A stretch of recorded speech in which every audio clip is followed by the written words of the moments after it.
Bedtime Reading 20,000 Leagues Under the Sea. Part 1. Chapter 1. A Moving Island.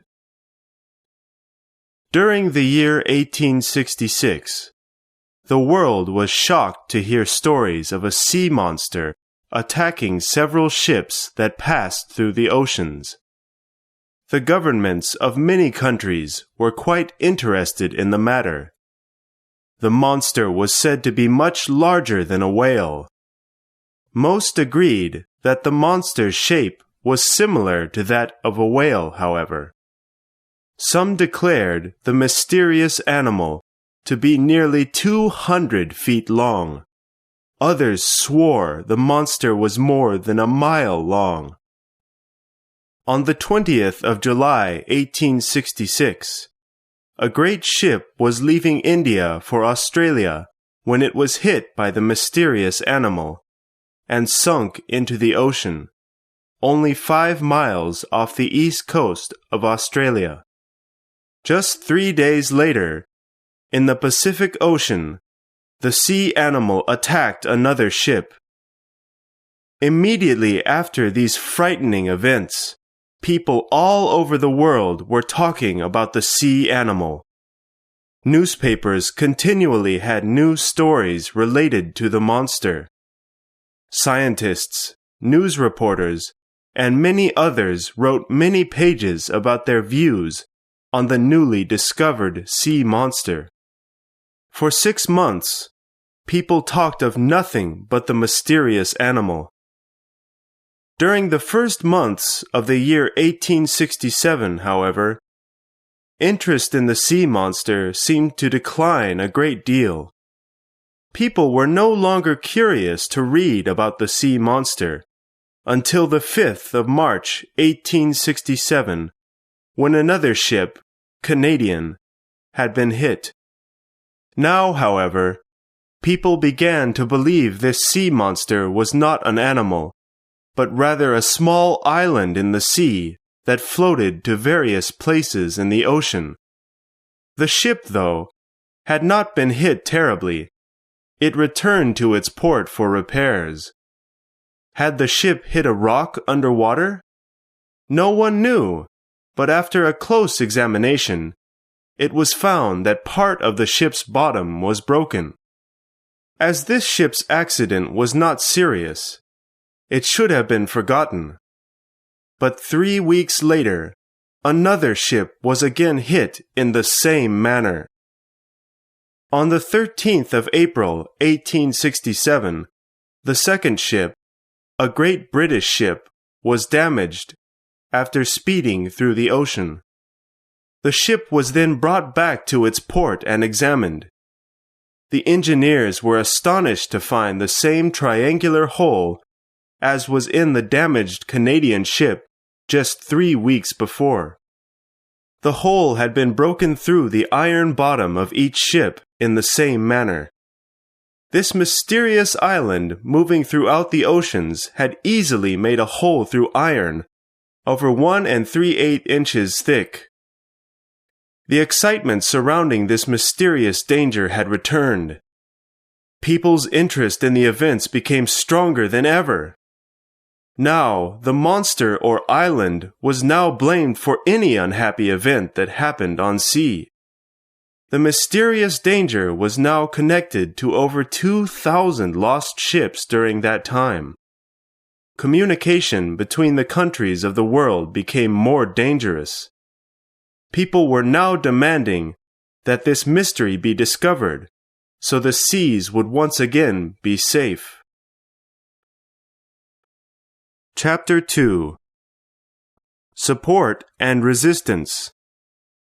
While these events were taking place, I had just returned from doing scientific research in the disagreeable American state of Nebraska. I was, at that time, the assistant professor at the Museum of Natural History in Paris. After 6 months in Nebraska, I arrived in New York at the end of March with many precious things to take back to the museum in Paris. I was to return to France at the beginning of May. Until then, I continued my studies of plants and animals. I had been perfectly informed about the sea monster. I had read all the American and European newspapers still without being able to explain the terrible events. I sometimes believed there to be a sea monster, indeed, but at other times I knew such things were impossible. I arrived in New York shortly after the British ship was damaged.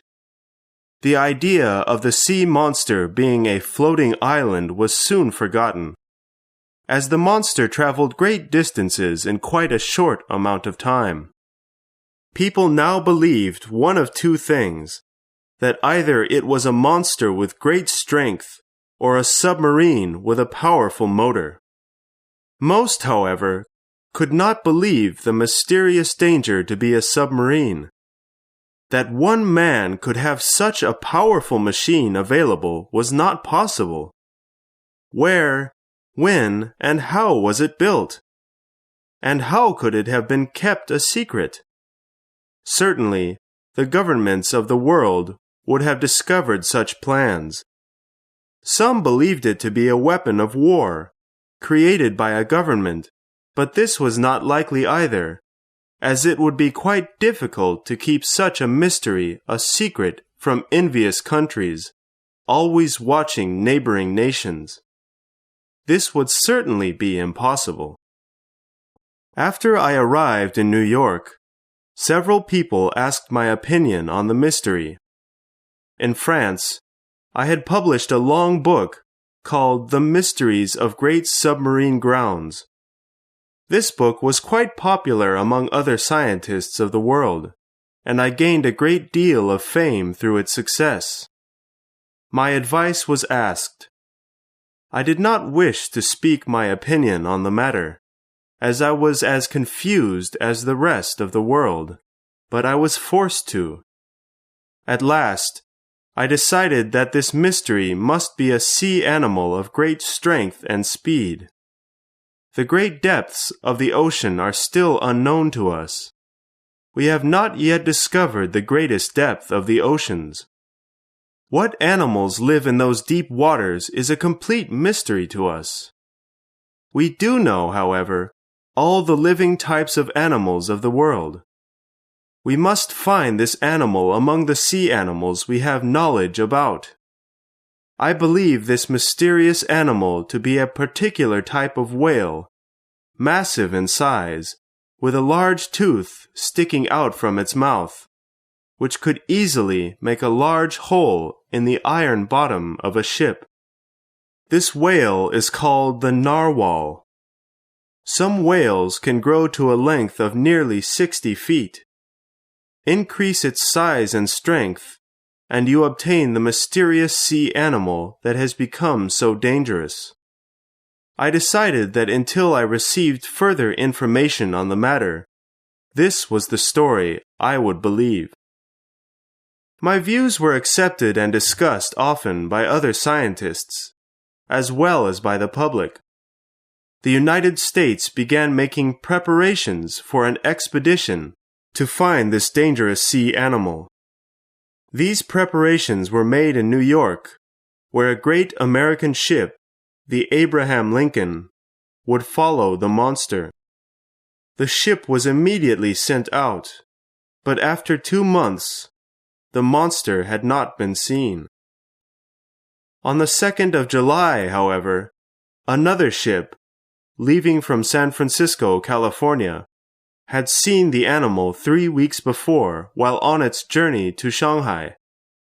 The crew on board the Abraham Lincoln was eager after hearing the news, and immediately prepared to sail towards the Pacific Ocean. 3 hours before the Abraham Lincoln was to leave from New York, I received the following letter. To Professor Aronnax. Sir, the government of the United States respectfully invites you to join the Abraham Lincoln for this new journey. Captain Farragut hopes you will immediately join him aboard the ship. Sincerely, J.B. Hobson, Secretary of New York Harbors. Chapter 3. My Decision. 3 seconds before the arrival of this letter, I had no plans to pursue this mysterious sea monster myself. 3 seconds after reading the letter, however, I decided it was my duty to find this animal, so the seas would again be safe for travel. I had just returned from quite a tiring journey, and wished to again see my country, my friends, and my little house. However, after receiving the letter, I forgot my tiring journey, my friends, my little house, and accepted this invitation from the American government.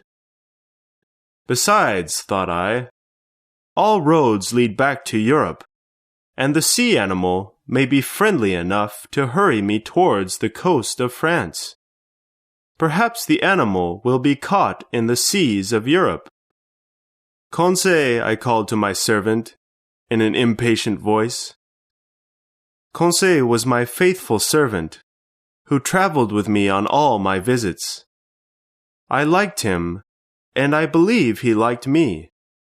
He was calm, quick, eager to assist me, and only gave his advice when it was asked for. He had come with me on all my travels for the past 10 years, and never once complained. At 30 years old, he was always in excellent health. He was 10 years younger than his master, but seemed a great deal more energetic and youthful than I. But Conseil had one fault. He was always too formal. Even after 10 years of service, he spoke to me only as a servant. Conseil, I said again, beginning to prepare for the departure. As he was quite a faithful servant, I never asked him if my traveling would be convenient for him, but this trip would be rather long, and perhaps dangerous. What would Conseil say? Conseil, I called a third time. Did you call, sir? He asked as he entered. Yes, please prepare for us to leave in 2 hours. Of course, replied Conseil quietly. We must hurry, I said quickly. We are returning to France, then? He asked. Oh, certainly, but we are not returning directly, I answered shortly. We will be taken aboard the Abraham Lincoln. We will help destroy that dangerous whale that has destroyed so many ships on the seas. We then packed our things and left to board the great ship. Professor Pierre Aronnax, the captain of the ship, greeted me as we arrived. Yes, I replied. Captain Farragut? You are welcome, Professor. Your room is ready for you. The Abraham Lincoln was an excellent choice for the journey, as it reached a speed of nearly 20 miles an hour, a rather high speed for a ship, but would never be able to win a battle with a mysterious sea animal. As I was settling into my room, the captain called for us to depart from the port. If I had arrived 15 minutes later than I had, I would have missed this amazing journey. Captain Farragut decided we would not return to the area in the Pacific Ocean where the sea monster was last seen. As we left the harbor, a crowd of nearly 500,000 people cheered as they watched our departure. Chapter 4. Ned Land. Captain Farragut was a good seaman, the soul and leader of the great Abraham Lincoln. He was determined to find the sea animal. He believed in it. The monster did exist, and he would destroy it, making the seas safe once again. Either Captain Farragut would kill the animal, or the animal would kill the captain. The sailors on board shared the opinion of their captain. They were continually discussing the sea animal, watching the ocean, waiting to see their enemy. Besides their desire to seek out this sea monster, there was a reward of $2,000 for the first man on board to spot the monster. I watched eagerly with all the rest. Conseil, however, showed no interest in the matter. He seemed to be the only one aboard not eager to discover this sea animal. Captain Farragut had provided his ship with every weapon to catch the sea monster. No whale-catching company had been better prepared for such an adventure as we were on the Abraham Lincoln. Better still, we had Ned Land with us, king of the whale-catchers. Ned Land was a Canadian, with a great talent for catching whales. He was skillful, calm, bold, and clever. Nearly 40 years old, he was quite tall, more than 6 feet high, with a strong body that he moved quickly with passion and strength. He attracted many people to him, with his bold and confident manner. Although Ned spoke little to those he did not know, he seemed to be quite fond of me. Little by little, Ned Land became more talkative with me. We are old friends now, an unchangeable friendship that arose while facing terrible dangers together. Ah, brave Ned! Ned did not share my idea of the sea monster being a gigantic whale, although every other person on board believed the great whale did exist. He rarely spoke on the subject of the sea monster. One evening, as we were looking out into the sea, I became quite curious about his views on the sea monster, and begged him to speak his opinion on the matter. He looked at me closely for a few minutes before speaking. Perhaps, Professor Aronnax, I do not believe we are following a sea monster. But, Ned, you are a whale catcher, familiar with all the great animals of the sea. How is it that you can doubt the existence of such an animal? That is my point. No scientist who studies the stars should believe in magic stars flying through the skies. So why should I, a whale catcher for many years, believe that such a mysterious animal exists? I have seen several different types of whales throughout my years as a whale catcher, but not one had been able to damage a ship. But, Ned, people talk of ships that have been damaged by the teeth of the narwhal whale, which has a strong tooth, able to make a hole in the bottom of a ship. Wooden ships, that is possible, replied the Canadian. But I have never seen it done. I cannot believe that gigantic whales could damage the iron bottoms of ships as you say they do. Well, Ned, the narwhal whale has incredible strength, as does its one large tooth, easily able to damage the bottom of a ship, I said as I saw he was looking at me carefully as I spoke. For such an animal to be able to live in the depths of the ocean, it must have a great amount of strength. If you or I were to travel to such depth, our bodies would quickly be destroyed because of the great pressure at deep levels in the sea. Therefore, for such an animal to live in the depths of the ocean, its body and skin must have great strength to resist the strong pressure. Why, they must be made of iron themselves, Ned Land exclaimed. Yes, it must have the strength of iron and the speed of a train, throwing itself at each passing ship through the ocean. Yes, certainly, perhaps, replied the Canadian, not quite willing to believe me. Do you believe me now? I asked. Well, I believe that if such animals do exist at such depths in the ocean, They must be as strong as you say.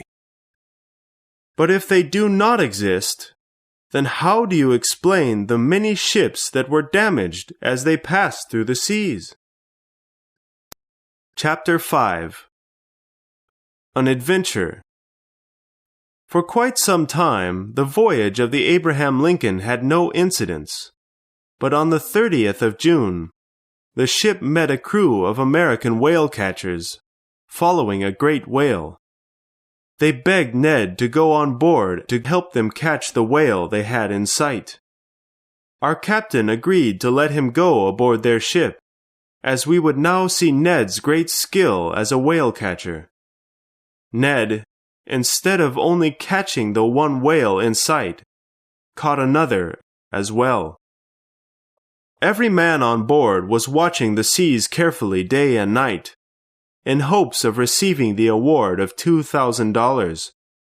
I, however, was not interested in such a prize, but my curiosity forced my eyes in the direction of the sea, along with the ship's crew. The front and back of the ship were crowded with people watching the seas, each hoping to first spot the mysterious sea animal. No one could eat or sleep. 20 times a day, we heard one man or another announce that they had seen the great sea animal, but they had been mistaken. For 3 months, we lived this way with continual excitement and anxiety. On the 5th of November, our ship was less than 200 miles from the coast of Japan. This was the last night we would continue in these waters before heading towards Europe to end our journey. "Come, Conseil," I said. "This is the last chance to win the $2,000. "Sir," replied Conseil, "I had never intended to win the prize." "You are right, Conseil. We have all been quite foolish, wasting our time in looking for this sea monster. We should have been back in France 6 months ago." "In your home, sir," replied Conseil. "And in your museum, sir, is where I wish to be." Just a moment later, we suddenly heard Ned Land cry out, "Look out there! The very thing we are looking for!" Chapter 6. The Speedy Hunt. At hearing Ned's announcement, the crew hurried towards him. The captain, sailors, and even the engineers came running over. I was astonished to see that Ned was able to see the mysterious sea animal in the darkness of night. But he was correct. The sea was lit up all around the animal. It had produced a powerful bright light surrounding itself. After some time, the animal raced away before turning around and coming near the ship before stopping, then disappearing under the waves. The sea monster then returned on the other side of the ship. At any point, it could have crashed into the Abraham Lincoln, causing a terrible accident, but it did not. I was then shocked to see the ship then fled, rather than attack the monster. The captain, usually quite calm, now was looking terrified. "Professor Aronnax," he said, "I do not know what animal this is, and I will not risk having my ship damaged in such darkness. We must wait for daylight. Our situation will be different then. It is evident, however, that the animal is certainly a gigantic narwhal, an electric one. It must be the most terrible animal ever created, with an incredible amount of strength." The crew was on watch the rest of the night, all refusing to sleep. The narwhal stayed with the ship during the night, as well, remaining at the same speed as the ship. At midnight, however, the animal disappeared under the water. A few hours later, we spotted the mysterious animal again, but the captain decided it was still too dark to attack. Some time later, however, the narwhal disappeared under the waves. By 7 o'clock in the morning, we were all quite disappointed to see a thick layer of fog covering the sea. We were, therefore, unable to see the animal. Suddenly, however, at around 8 o'clock in the morning, Ned Land's voice was again heard. "There it is again!" he cried. The entire ship then turned to see the electric narwhal less than a mile away from the ship. The Abraham Lincoln then began to follow the narwhal. I examined it carefully. The earlier reports about the narwhal had greatly overestimated its size. I estimate its length at only 250 feet, and rose to a height of 120 feet above the water. The captain then ordered the ship to move as fast as possible toward its enemy. For nearly an hour, the ship moved at top speed, without moving any closer to the mysterious animal. The ship was going nearly 19 miles an hour, but the terrible monster was swimming at 19 miles an hour as well. The ship was then able to increase its speed slightly, after going another hour without getting closer to the narwhal. The Abraham Lincoln was now going nearly 20 miles an hour, but the strange animal increased its speed to 20 miles an hour as well, which only upset the impatient crew on board the ship. "We shall catch it! We shall catch it!" cried Ned Land, watching carefully, waiting for the opportunity to throw his spear at the mysterious enemy. But just when he was going to throw his spear, the narwhal escaped under the water, then began to circle the ship, which greatly disturbed the crew. The captain then decided to attack in another manner. He ordered the crew to begin shooting at the narwhal. "I will give $5 to anyone who hits that horrible beast," cried the captain, looking quite anxious. One old man aimed his weapon at the narwhal, shot, and hit the animal, but did not harm it. For the next few hours, the ship continued to follow, but did not get any closer. The Abraham Lincoln followed that beast nearly 300 miles that unlucky day, the 6th of November. Soon enough, however, night came, and we were no longer following the narwhal. Now I thought we would never see the narwhal again, but I was mistaken. Just before 11 o'clock at night, we spotted the electric light of the mysterious animal, still just 3 miles away. The narwhal was not moving, perhaps tired after speeding through the water all day long. It appeared to be sleeping. The captain decided he must now attack. The Abraham Lincoln quietly went towards the narwhal. No one aboard spoke. All was silent. We were now less than 100 feet from the electric sea animal. At this moment, I saw Ned Land holding his spear in one hand, ready for his attack. He threw his spear at the animal with great force.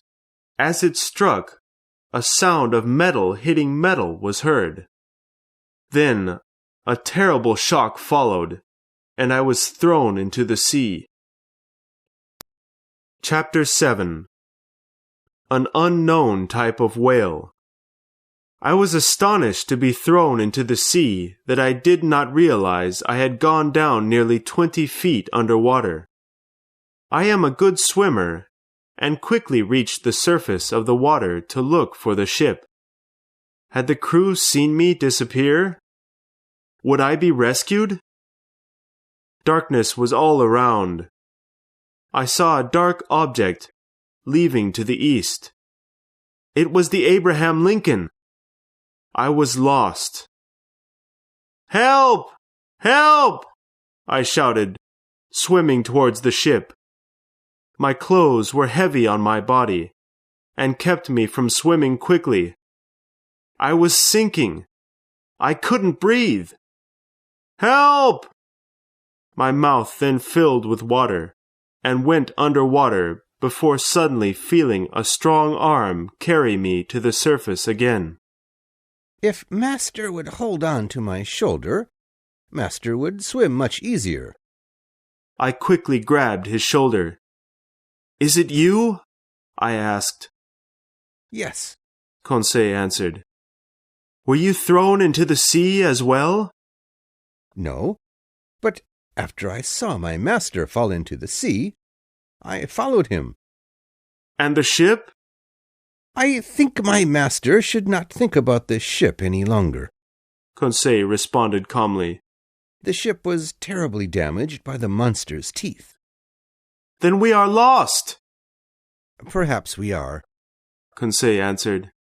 However, we still have several hours left. We continued to swim, and Conseil's calm manner greatly eased me, although our situation was still quite terrible. The sea was quite calm now, which helped us greatly as we swam. The accident with the sea animal had happened at 11 o'clock. By 1 o'clock, I could swim no longer. Conseil offered to carry me as he swam, but after some time his breathing became quick, and he was having great difficulty in swimming, and I knew then that we could not continue this way much longer. Leave me! Leave me! I said to him. Leave my master? Never, he replied. I would rather drown first. At that moment, the moon appeared, and I saw the ship in the distance, only 5 miles away. My eagerness returned, and I was again able to swim. I would have cried out, but did not have the energy. I soon heard Conseil yell for help, and after a few moments, we heard another voice. Did you hear that? I whispered. Yes, yes. We began swimming towards the voice, but as we were swimming, I lost all the strength I had left, and soon was underwater when I felt a strong arm again carry me to the surface. When I awakened again, I was lying on a floating island. I saw that it was not Conseil who had rescued me this time, but the strong arm of Ned Land. Ned! I cried. After being thrown from the ship, Ned had quickly found the floating island, and immediately went to it before spotting us many hours later. After looking around, however, I realized that we were not on a floating island, but rather resting on the back of the giant narwhal. Ned then explained that his spear had not entered the animal's skin because it was made of strong iron. I was shocked to hear this announcement. We were not on the back of a sea animal, but rather sitting on the top of a submarine. Just then, this mysterious submarine began to move. Luckily, the submarine remained on the surface of the water, moving at a rather slow speed. Soon enough, the submarine stopped, and a hole at the surface was opened. A man was then seen, coming from the inside. He said something, although I did not know the language he spoke. Then he quickly disappeared inside again. A few moments later, 8 strong men appeared and silently took us down into their mystery machine. Chapter 8. Inside the submarine. This was finished quickly and in silence. Who were these men? Perhaps some new sea thieves, exploring the oceans in their own manner.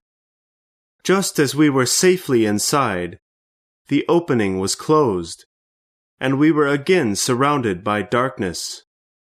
We were alone. When I looked around, attempting to see in the darkness. Ned Land spoke with great anger, and Conseil attempted to calm him.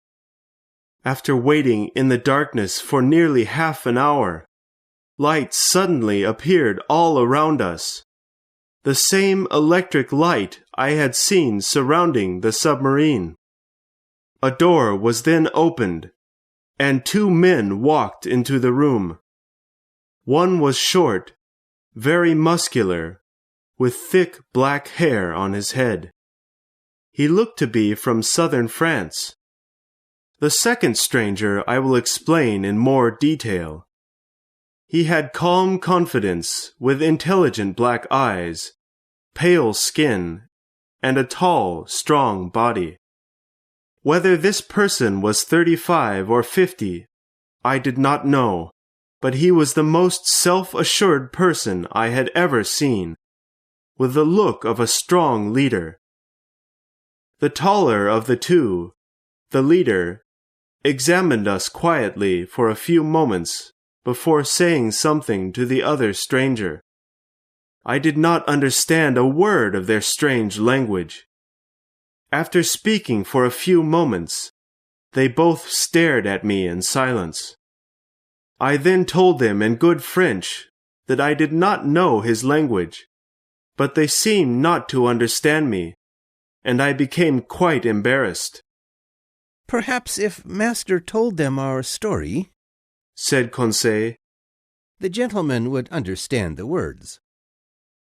I began to explain our adventure, speaking clearly, announcing our names as well. They listened politely in silence, but still seemed not to understand. When I finished, they said nothing. I then began speaking in English. Perhaps they would then understand.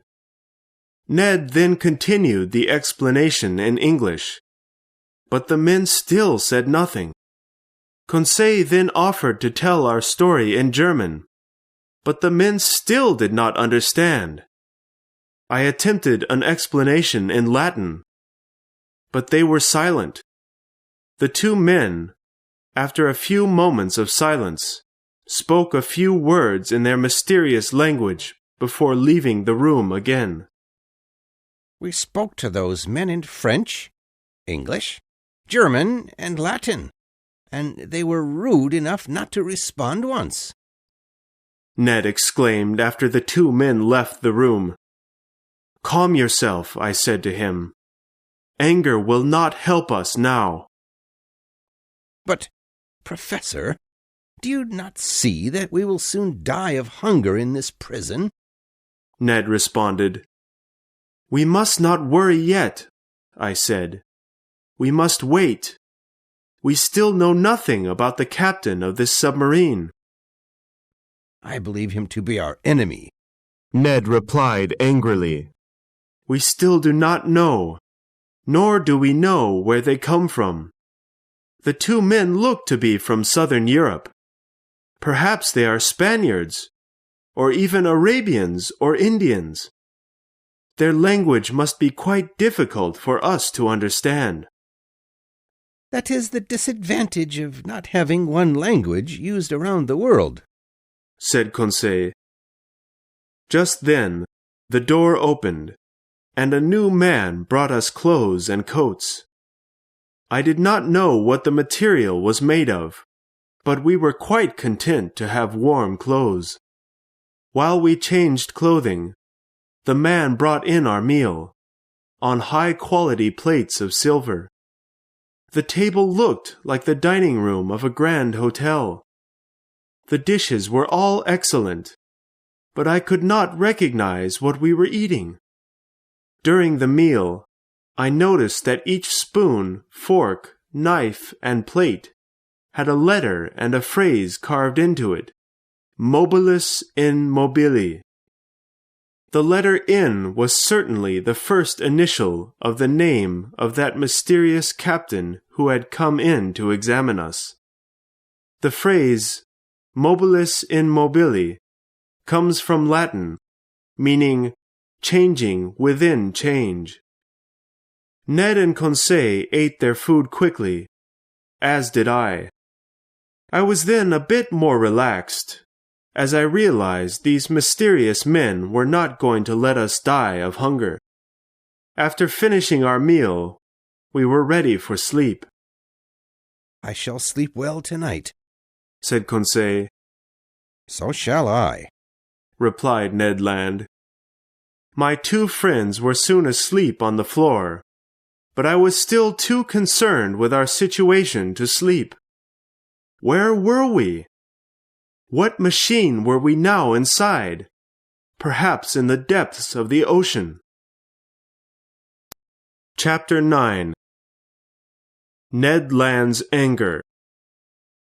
I do not know how long we slept, but when we awoke, we no longer felt tired, as we were the evening before. After waking, I noticed that the other two were still sleeping, and I immediately began examining our surroundings. I then began thinking about how the captain of this submarine would provide us with air, as our supply of air in that room would not last much longer. Humans breathe in the air, but breathe out a gas that is poisonous to again breathe in.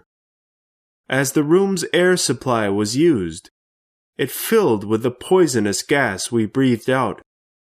If we had not received new supplies of air, we would soon have died from breathing in the poisonous gases. Although the room was quite large, we had already breathed in a great deal of the air supply during the night, and now the room was becoming filled with the poisonous gas we breathed out. I wondered how the captain would supply our room with new breathable air. Would he create air through a chemical method, or would he simply go to the surface of the water again for new supplies, like a whale? I was thinking about this matter when I felt a strong wind of new breathable air come into the room. I then realized that we had come to the surface of the water.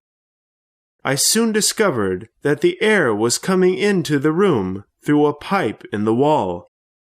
I had discovered the mystery of the submarine's air supply. At that moment, Ned and Conseil were waking from their deep sleep. Did Master sleep well? asked Conseil, with his usual politeness. Very well, my dear boy. And you, Mr. Land? I slept quite well, thank you, Professor. But I am a bit confused right now, as I feel a strong sea wind. I then told the Canadian of my discovery while he was asleep. Well, it must be near dinner time now, Ned responded. Dinner time, my friend? Rather, it is near breakfast time. We have certainly begun a new day, I told him. So, said Conseil, we have slept for 24 hours. Yes, we must have, I responded. Dinner or breakfast, either way. I hope someone brings us our meal soon, Ned said. We waited for a great deal of time, and became quite hungry during our wait. Ned grew angry as he became hungrier. For another 2 hours, Ned simply got angrier. He cried and shouted, but no one came. No sound could go through those strong iron walls. I was terrified. Conseil was calm. Ned was angry. Then we heard a noise outside. The locks were turned and the door opened.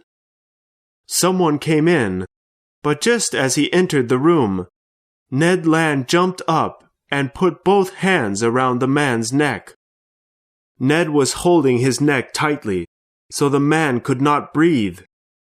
Conseil hurried to help the man, and I was running over when I stopped after hearing these words in French. Be quiet, Master Land. And you, Professor, will you please listen to me? Chapter 10. A Man of the Seas.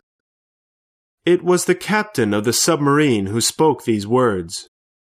At hearing the words, Ned Land immediately stood up.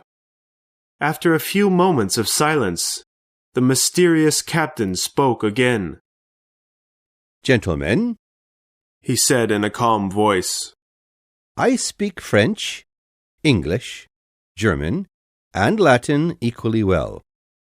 Therefore, I understood all three of you perfectly when you spoke yesterday. I know now that Pierre Aronnax, Professor of Natural History at the Museum of Paris, Conseil, his servant, and Ned Land, Canadian whale catcher, were on board the Abraham Lincoln from the United States of America." This mysterious captain spoke without a foreign accent, but I still did not recognize him as a Frenchman. You, I am sure, believe I have waited too long to come for my second visit, but I spent a great deal of time thinking of how to act towards you. I must say that your presence here has been quite annoying, as I have previously broken all my connection to the human world. You have come to trouble our lives here, as the Abraham Lincoln followed me, intending to attack. Sir, I said, I realize that because you have not had contact with the rest of the world, you do not know that the accidents between various ships and your submarine have caused a great deal of anxiety in America and Europe. People are now quite frightened to cross the oceans. The Abraham Lincoln was sent out to destroy some mysterious sea monster, so the seas would once again be safe. The captain showed a quick smile on his face before replying. "Professor Aronnax," he replied, "that ship would have attempted to destroy my submarine if its captain had had the opportunity to. Therefore, I must treat you as my enemies." I could say nothing. "Being that you were on that ship, intending to destroy me," the captain continued, "I could leave you in the ocean to drown now, and forget that you ever existed, as you are my enemies, planning to do the same to me. That would be my right." Perhaps it is the right of a savage, I answered, but not that of a gentleman. "Professor," replied the captain, "I am not a typical gentleman. I have left human society forever. I do not follow its rules, and demand that you never speak of such things again in front of me." He said this calmly, but I could see anger in his eyes as he spoke. I then realized that this man must have had experienced something terrible in his past, to force himself to escape to the bottoms of the ocean forever. On this submarine, he had created his own rules of life. After a long silence, the captain spoke again. "I will allow you to remain on board this submarine, but you will not be allowed to see certain things while here, and will be forced to remain in your rooms at certain times. Do you agree to these rules?" Yes, we accept. But do you mean that we will be free on board, not treated as prisoners? "Yes." What freedom do we have, then, as we have no other choice than to remain here? "You have the freedom to see what you will on board the submarine, but you are not allowed the freedoms that my crew and I have." Do you mean that we will never leave this prison? We will forever be on this submarine? We will never again see our countries and our friends? "Yes, sir, but leaving such a place is not as difficult as you may believe," the captain said calmly. "Well," exclaimed Ned Land, "I will never promise not to try to escape." I did not ask for your promise, Master Land, answered the captain coldly. You are prisoners here. I will allow you to live on board, although I could easily have you killed. You attacked me. You came here and have seen this secret life I have. Do you believe I will send you back to that cruel world, so the whole world must know of my secret? Never. So, sir, I said, you simply give us the choice between life and death. Yes. Then, in a more gentle voice, he continued, Professor Aronnax, I have often read your book on the depths of the sea. You have studied as closely as you could from land, but now your studies will truly begin. Your time here will be valuable to you. You will soon see the mysteries of the ocean.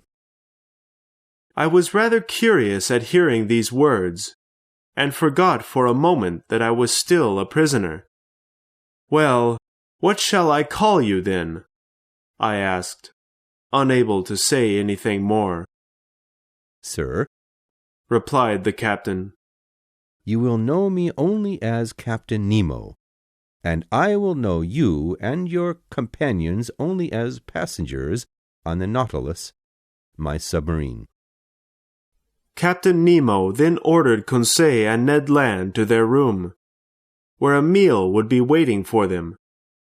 I was to follow Captain to an elegantly decorated dining room, where we sat together for breakfast.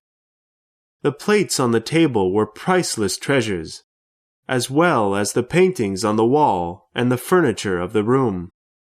We were served a number of dishes, all coming from the depths of the ocean. I, however, could not guess what I was eating, although all the dishes were quite pleasing. I am sure you do not know most of these dishes, he said to me, but they are nutritious. I have not eaten food from the earth for quite some time, and am never ill. This dish, which tastes like meat, comes from turtle. This milk came from a whale. This sugar from a sea fish, and this jam from sea plants, which tastes like fruit jam of the earth. You like the sea, Captain? Yes, I love it. The sea is everything. It covers 7/10 of the earth. The beginning of the earth started with the sea. On the surface of the earth, men are able to fight and kill, but under the waters, their powers disappear. There is only independence under these waters. No masters. I am free. He then became silent, remembering where he was again. He became calm, then spoke again. Now, Professor, he said, if you wish to see the rest of the Nautilus, I am willing to show you. I then followed the captain into another room, the library, where I saw a great number of books covering parts of the walls. I could not believe what I was seeing. There were rare books, found only in the great libraries of kings, but there, under the surface of the ocean waters, was an incredible collection. You must have 6,000 or 7,000 books here, I said, quite astonished. 12,000, Professor Aronnax. These books are my only connection to human society. Just before I dove into the ocean for the first time on my Nautilus, I bought my last books and papers, he said before continuing. This room is not only a library, but also a smoking room. A smoking room, I cried. Please, have this cigar, Professor Aronnax. He offered me the cigar, and I began smoking, surprised by its fine quality. It is excellent, I said, but it is not tobacco. No, answered the captain. This tobacco comes from a sea plant. As he spoke, he opened another door into a luxurious sitting room, nearly 30 feet long, 18 feet wide, and 15 feet high. The ceiling and walls were decorated with priceless paintings, a collection more valuable than those of several museums around the world. Also displayed were several collections of the rarest sea animals from around the world, as well as various types of pearls, pink pearls from the waters of the Middle East, and green, yellow, blue, and black pearls from every other ocean. Some such pearls were larger than a bird's egg, worth millions.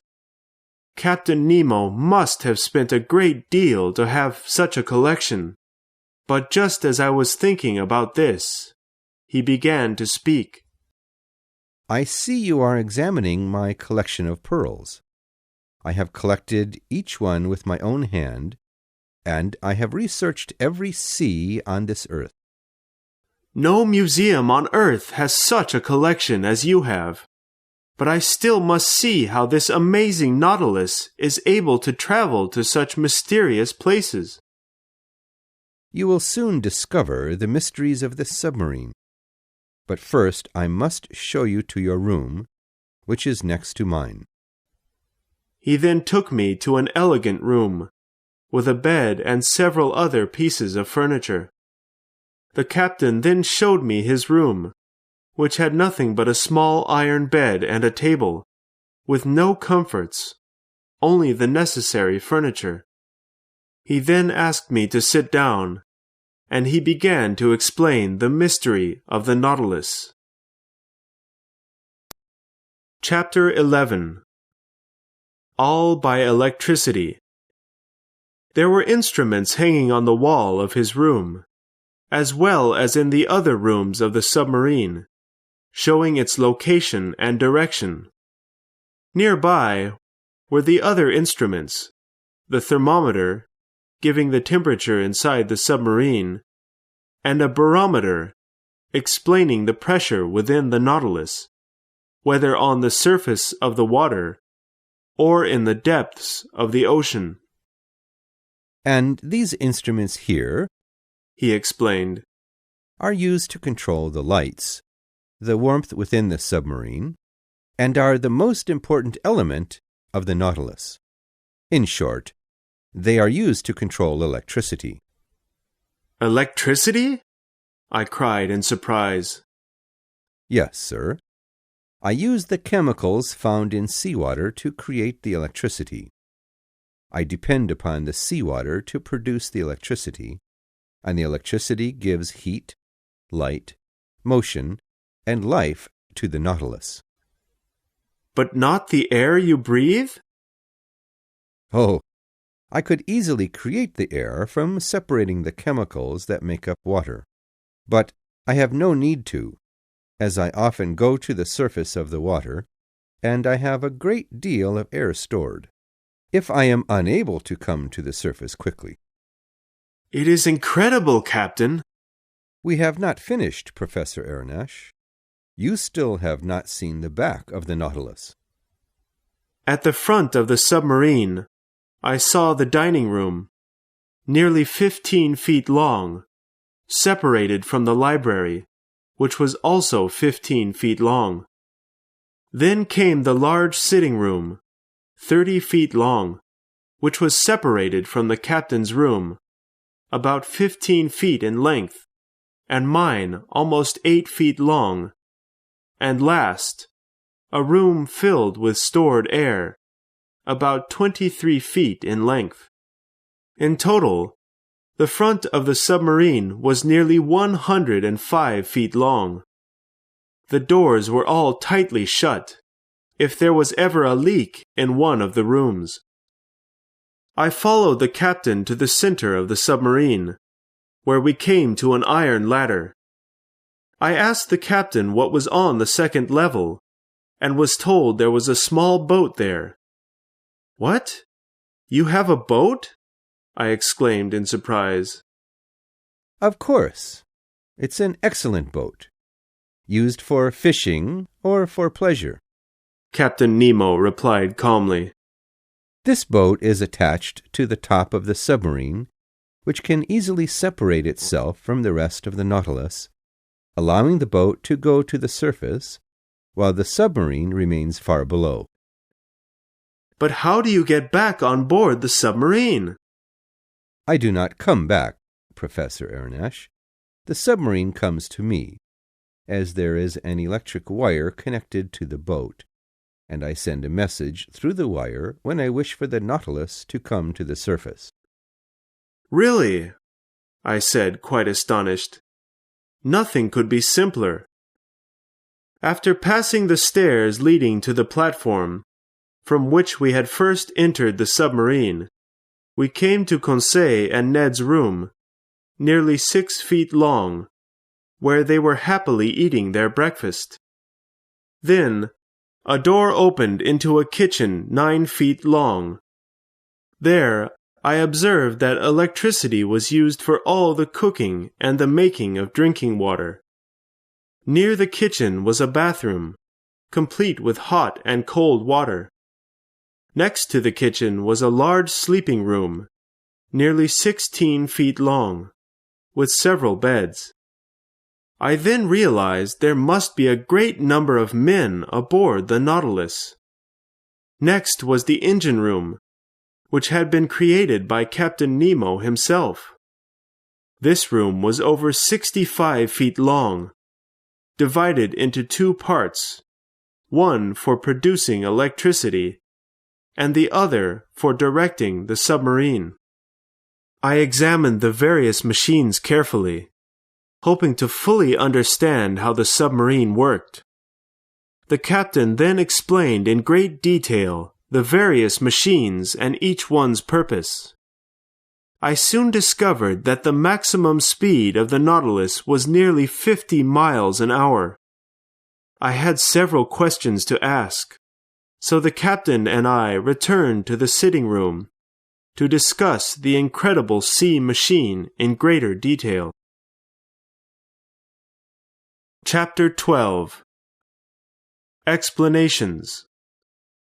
A moment after we were settled into the sitting room, the captain showed me a drawing of the Nautilus, and began explaining his creation in great detail. Professor Aronnax, you see here that the submarine is shaped like a cigar, with a length of 232 feet and a maximum width of 26 feet. There are 2 iron coverings, one inside the other. At each end of the submarine are breathable air storage rooms. If I wish for the Nautilus to sink, I simply fill the rooms with enough seawater for it to sink. Do you understand my explanation? I do. I can understand how the submarine is able to sink. But I still do not know how you are able to go to such depths in the ocean under such great pressure. If I wish to go to great depths in the ocean, I must sink at a low speed, so the passengers are able to get used to the pressure changes. And when I wish to return to the surface, I simply use electricity to empty the storage space that has been filled with water, therefore allowing the Nautilus to rise again. My submarine has a great amount of power, with the use of electricity, which gives life to the submarine. If I wish to travel 5 or 6 miles below the surface, I must move at quite a low speed. We are able to see our path through the glass box, where members of my crew control the direction. This glass is nearly 10 inches thick, able to resist the great pressure deep under the surface of the oceans. The Nautilus's path is lit by a powerful electric light, allowing the Nautilus to see nearly half a mile ahead. Excellent, Captain. But now I must ask you about the accident with the Canadian ship, the Scotia. Had you intended to damage the ship? No, that was indeed an accident, sir. I was sailing only 1 fathom below the surface of the water when the two crashed. Well, now what about the accident with the Abraham Lincoln? Professor, that ship was attacking me. Therefore, I was forced to defend myself. Ah, Captain, your Nautilus is certainly incredible. Yes, Professor. I love it as if it were part of myself. Here, below the ocean's surface, there are no other ships to crash into, no fire to fear, as the submarine is made entirely of iron, and the electricity supplies all our needs. In the depths of the ocean, there is only calm. I can understand this creation perfectly, as I am not only the captain, but also the builder and engineer. But how were you able to build this Nautilus in secret? Each part, Professor Aronnax, has come from a different part of the earth. The bottom came from southern France. The iron coverings came from London. The storage spaces came from Sweden. And the measurement instruments came from New York. I had the parts taken to a deserted island where my crew and I met to build the great submarine. When we finished our work, we destroyed everything else we had brought to the island, so no one would know we had been there. So the cost of this submarine was quite expensive? Professor Aronnax, the cost of this submarine was nearly 147,500 English pounds, and about 200,000 pounds for the collection of paintings you have seen. You are rich, then? Quite rich, sir. I could easily pay off France's debt, but still have a fortune. Chapter 13. The Black River. The earth was once covered completely in water, but after some time, the mountaintops began to appear. Then islands were seen, which later settled to form the continents of the earth. The shape of the continents allows us to divide the seas into 5 great bodies of water: the Arctic of the North Pole, the Antarctic of the South Pole, the Indian, the Atlantic, and the Pacific Oceans. The Pacific Ocean stretches between Asia and America, and is considered to be the quietest of seas, producing a great deal of rain. It was in this ocean that I was introduced to the Nautilus and its mysterious captain. Sir, said Captain Nemo, it is almost noon. We will now go to the surface. A few minutes later, we were at the surface of the water. I went to the central stairs and walked up to the surface of the ocean. The platform was only 3 feet out of the water. I noticed that the iron pieces put together to make the covering looked a great deal like the skin of a fish.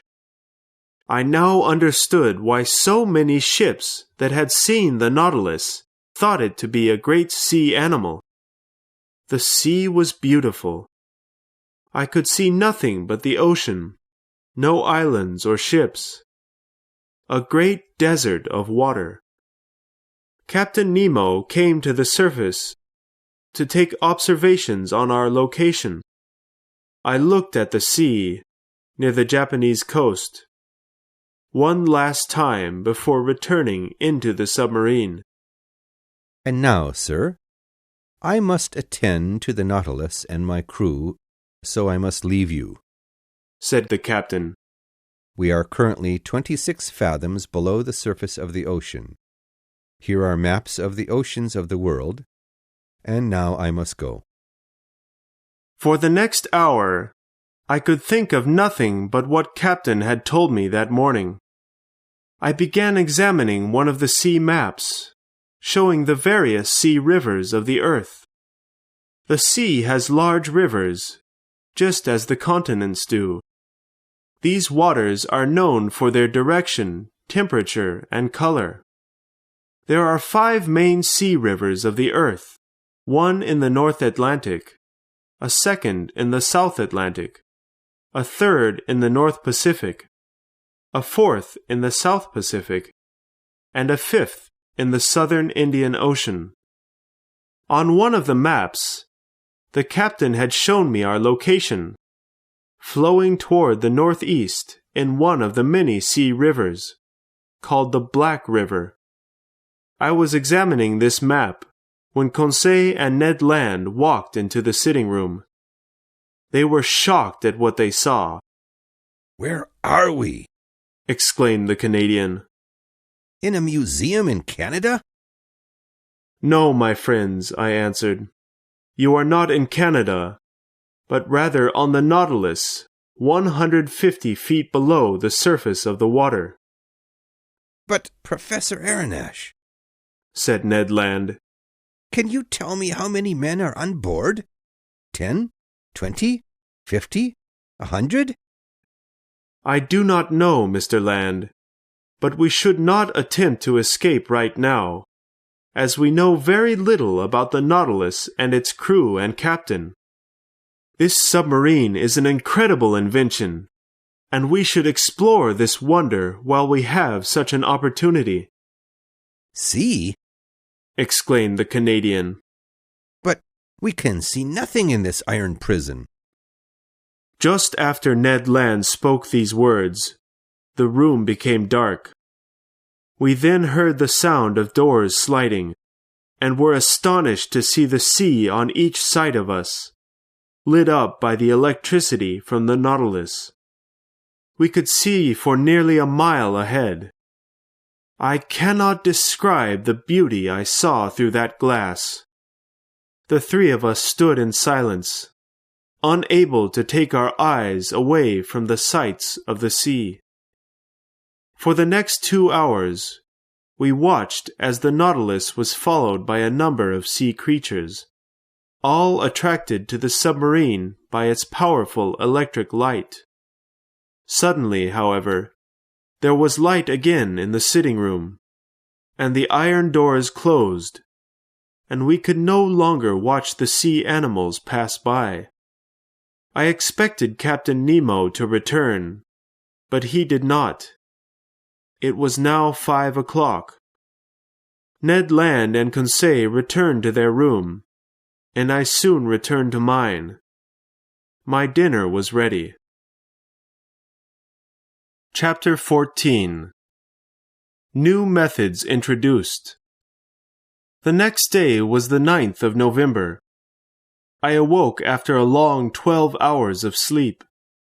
Conseil came in to greet me, while the Canadian continued to sleep for several hours more. I was hoping to see the captain that day, as I had many more questions about his invention. I quickly dressed and went to the sitting room, but was disappointed not to see him there. I spent the day examining the various treasures in the sitting room, still amazed at the captain's great collection. That day, the doors were never opened to show the amazing wonders of the ocean.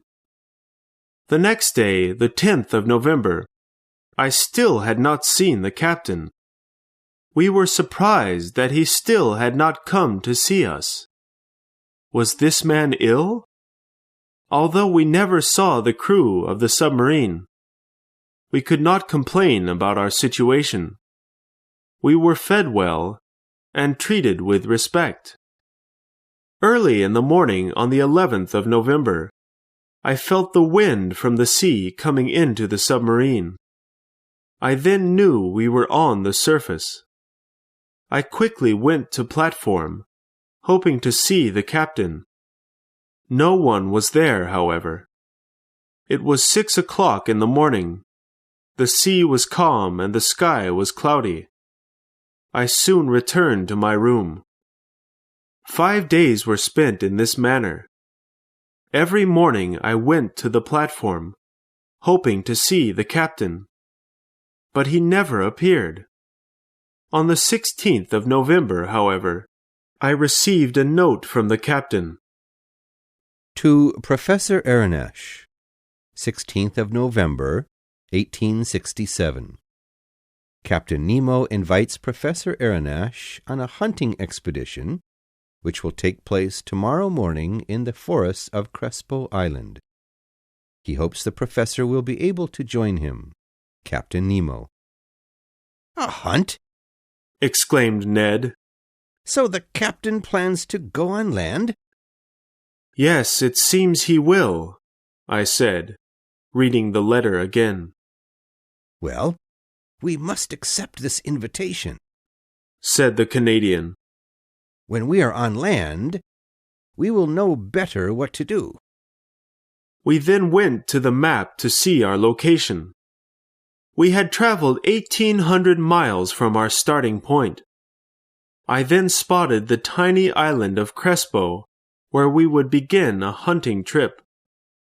That night, I went to bed with a great deal of anxiety. The next morning, the 17th of November, I realized that the Nautilus was not moving. I dressed quickly and went into the sitting room. Captain Nemo was there waiting for me. I had not seen the captain in 8 days, but I did not mention it. My companions and I then followed the captain into the dining room for breakfast. I hope that you all eat well this morning, as the island has no hotels or restaurants for meals.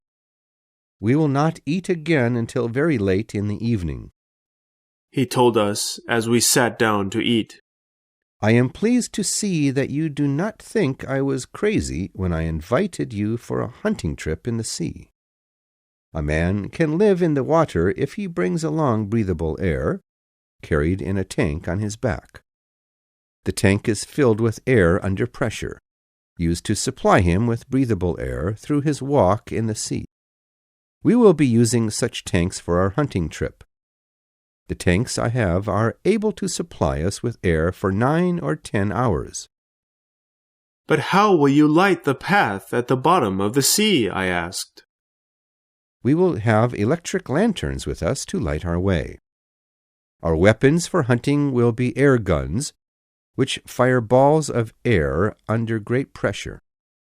These balls also hold a smaller ball of glass, which holds a metal bullet, which is able to kill any animal, small or large. Well, you have explained your methods completely to me. I am ready to follow you, I told the captain. He then took us to a dressing room. Chapter 15. A walk on the bottom of the sea. In this room, we dressed for our hunting expedition. After discovering that this trip would be underwater, Ned was rather upset about the adventure, as he would have no way to escape during this hunting trip, but still joined us. We were then placed in heavy suits made of rubber. The chest area of the suit had another iron covering to protect our lungs from the great pressure at such depths in the ocean. We were nearly 5 fathoms under the surface of the water. Then, copper and glass helmets were placed on our heads. We were now ready for our expedition, but I soon realized that I was unable to move, as the suit and helmet were covered in a great deal of metal, and I discovered that it was impossible for me to walk. Soon enough, however, I felt someone pushing me through another doorway. I then felt water fill the room. Then another door was open, and we were soon on the bottom of the sea, with the captain and another member of his crew. I cannot explain the wonders I saw on that incredible expedition. I was surprised to see that the light of the sun lit up the ocean floor nearly 30 feet below the surface. The ground was flat, and I had no trouble walking in the water. We walked, seeing small sea animals, flowers, rocks, plants, and shells along the way. We saw plants and animals of every color on that expedition, and 30 feet below the surface of the water, the sunlight was still bright. Some time later, however, the ocean floor changed, and we were now walking through a muddy bottom, with long sea plants hanging down from the surface of the water. A short time later, our path began moving downward. Soon enough, the captain pointed to a mass of plants collected together. "It is the forest of the island of Crespo," I thought, and I was right. Chapter 16. A Sea Forest. As we came closer to the forest, I saw that it was made up of large tree-like plants. I was astonished to see the branches of the trees all reaching up towards the sun. There were no broken branches on the sea floor. The sea was calm, and the sea trees were still. Soon after we arrived in the forest, Captain Nemo decided we should rest for some time. I fell asleep looking up at the great sea trees. When I awoke, I was terrified to see a giant sea spider looking at me closely. Captain Nemo noticed this monster as well, and quickly shot the animal. I then saw the giant spider fall from the trees. That animal reminded me that there are many more sea animals I should fear in that mysterious sea forest. I thought this event would end our expedition, but Captain Nemo decided we would continue, and we were soon 75 fathoms below the surface of the water.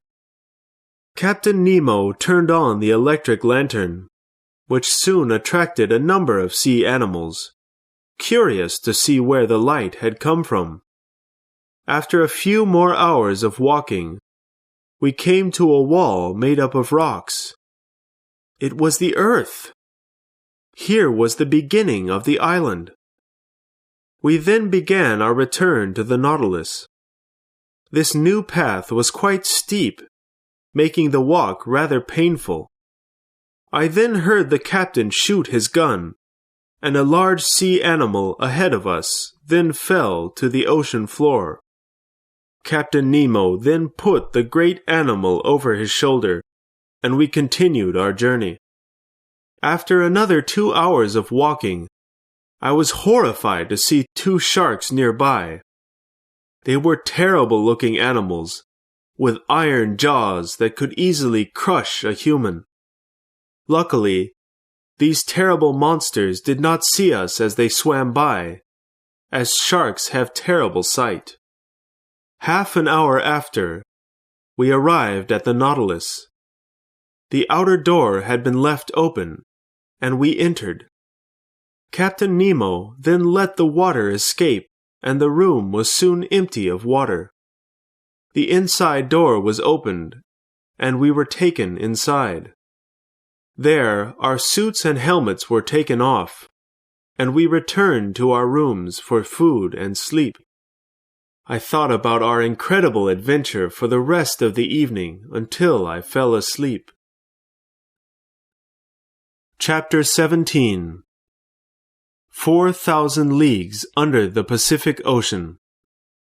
The next morning, the 18th of November, I went up to the platform early, no longer feeling tired after the long sea adventure the day before. Captain Nemo soon appeared to take observations on our location, but said nothing to me. A few moments later, a number of other men came up to the platform as well. They came from nations all over the world, but on board the Nautilus, only used their mysterious language that I had heard the captain speak. Just after I stepped back into the submarine, the captain turned to speak to me. Professor Aronnax, he asked, do you know the depth of the ocean? I believe the depth in the Atlantic Ocean to be nearly 4,000 fathoms, and about 1,200 fathoms in the Mediterranean. but the deepest levels of the sea are known to be in the South Atlantic Ocean, nearly 7,500 fathoms, or 1¾ leagues. Well, Professor, replied the captain, we shall show you areas deeper than that, I hope. During the next few weeks, I saw the captain very little. Nearly every day, for a short time, the iron doors in the sitting room were opened, allowing us to observe the wonders of the sea. The Nautilus was traveling southeast, usually sailing between 300 and 450 feet below the surface of the water. By the 27th of November, we had traveled over 4,860 leagues from our starting point. From the 4th to the 11th of December, the Nautilus sailed over 2,000 miles. On the 11th of December, I was busy reading while Conseil and Ned Land watched the sea through the glass windows in the sitting room. Conseil suddenly interrupted me. "Will master come here for a moment?" he said. "What is the matter, Conseil?" "I want master to look at something." I went to look, and discovered a sunken ship in the depths of the ocean. There were still bodies of those that were on board, including the body of a young woman holding a child in her arms tightly. What a sight! Here, we were able to see the last moments of their lives. I then noticed hungry-looking sharks, curious about the human bodies. As the submarine turned, I saw the name of the ship, the Florida Sunderland. Chapter 18. Vanikoro. This terrible sight was the first of many that we were to see while the Nautilus sailed through the common ship routes. On the 27th of December, as I was examining our location on a map, the captain came into the sitting room and pointed to a spot on the map, saying, Vanikoro. I was shocked to hear the word.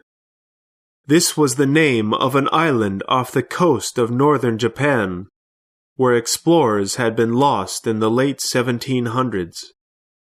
2 ships were lost, traveling through the rocky waters near Vanikoro. Their disappearance was known all over the world.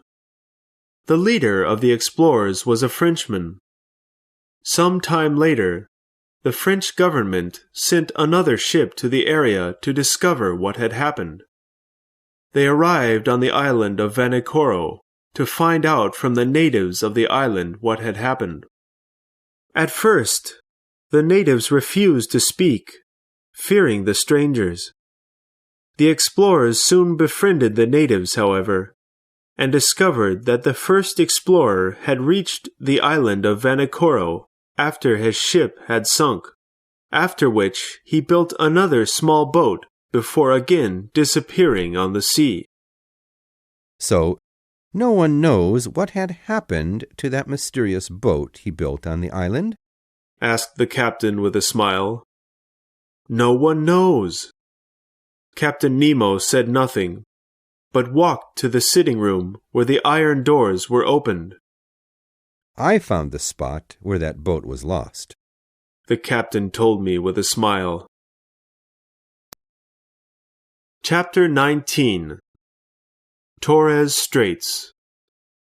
During the nights of the 27th and 28th of December, the Nautilus left the island of Vanikoro with great speed, and in 3 days we had gone over 750 leagues to the southwest.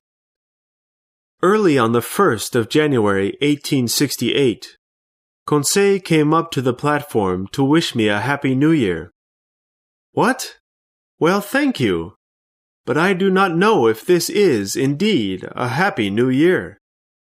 Do you mean this year will be the end of our time as prisoners, or the year during which we continue on this strange voyage? I asked my faithful servant. I do not know, master. we will certainly see curious things. For the past 2 months, we have had no time to rest, always being surprised by the new discoveries. Conseil replied. On the 2nd of January, we had gone 11,340 miles from our starting point. We were now near a dangerous sea passage, quite narrow with many rocky areas, shallow water, and small islands, creating many difficulties for ships passing through. This passage, called the Torres Straits, is almost impossible for ships to pass through. Therefore, the Nautilus moved through the narrow waterway quite slowly. The Nautilus was now sailing on the surface of the water, allowing us to observe the sea from the platform. The sea around the submarine was rough, often crashing onto the hidden rocks and small islands through the waterway. "This is a bad sea," exclaimed Ned Land, as we watched the sea with great fear. "The captain must be confident in his path through these dangerous waters. If the submarine touches one of those rocks only slightly, we all might be destroyed." The situation was dangerous, but the submarine seemed to slide through the water easily. Later that day, I felt a great shock as the Nautilus stopped after becoming stuck on a rock. I immediately went to the platform. Captain Nemo was there with some of his crew, examining the problem. "Has there been an accident?" I asked the captain. "Yes, there has been an incident," he responded. "We will sail again. Our journey has just begun in these seas. Although the waters of the Pacific Ocean are calm, the strength of the water flows change quickly, and in a few days we will again sail." I was quite surprised at the captain's great confidence, but I could not argue with the man. Soon enough, the captain allowed Conseil, Ned Land, and I to go for a hunting expedition on a nearby island, while the Nautilus was unable to sail. Ned Land was the most eager, hoping for an opportunity to escape. I, however, worried that exploring a mysterious island, with natives we knew nothing about, may be more dangerous than returning to the Nautilus. Chapter 20. A few days on land. We had not been on land in over 2 months, after becoming passengers of the Nautilus, as Captain Nemo declared. Rather, we had become prisoners of the captain. We were eager to step onto land and experience its food, which we had not tasted in a great while. When we arrived, we found a variety of fruits and vegetables, which we picked to take back to the Nautilus. After several hours of hunting, we were only able to find a few birds to roast. Ned was quite disappointed, as he was looking forward to hunting larger animals for their meat, which he had so wished to eat while on board the Nautilus. Ned Land knew what vegetables and fruits to search for, as he spent many years as a sailor, going on such hunting journeys while on sea adventures. After a full day of hunting, we returned to the Nautilus, our boat filled with various fruits and vegetables, as well as a few birds that were killed for their meat. As we returned to the submarine, no one appeared. I returned to my room and slept well after dinner. The next day, the 6th of January, nothing was new on board the Nautilus. We decided to return to the island. Ned Land was hoping to find larger animals on the island. After searching for many hours, we still had not found any larger animals to hunt. Some time later, after going deeper into the island's forest, Ned Land managed to kill a great pig, which had immediately fallen dead when it was hit with a powerful air gun. We prepared parts of the meat, but saved most for later meals on board the Nautilus. Soon after this successful hunt, the two companions found a group of kangaroos, moving rather slowly, allowing the two friends to kill 4 or 5. "Ah, Professor," cried Ned Land. "what excellent meals we will soon have. And those idiots on board the Nautilus refuse such wonderful treasures." At 6 o'clock in the evening we returned to our boat. The Nautilus was 2 miles away, which we saw from the beach of the island. "What if we do not return to the Nautilus this evening?" said Conseil. "What if we never return?" Ned Land responded. At that moment, a stone fell nearby. Chapter 21. Captain Nemo's Electric Shock. We looked to the edge of the forest where the stone had fallen from. A second stone hit the bird in Conseil's hand. We stood up quickly, holding our weapons, ready for an attack. "To the boat!" I said quickly, hurrying to the sea. Natives of the island were now running towards us, looking rather angry. Stones continued to fly towards us. Ned Land carried the great pig in one arm with the kangaroos in the other, while still running quickly. In 2 minutes we were on the boat, hurrying towards the submarine.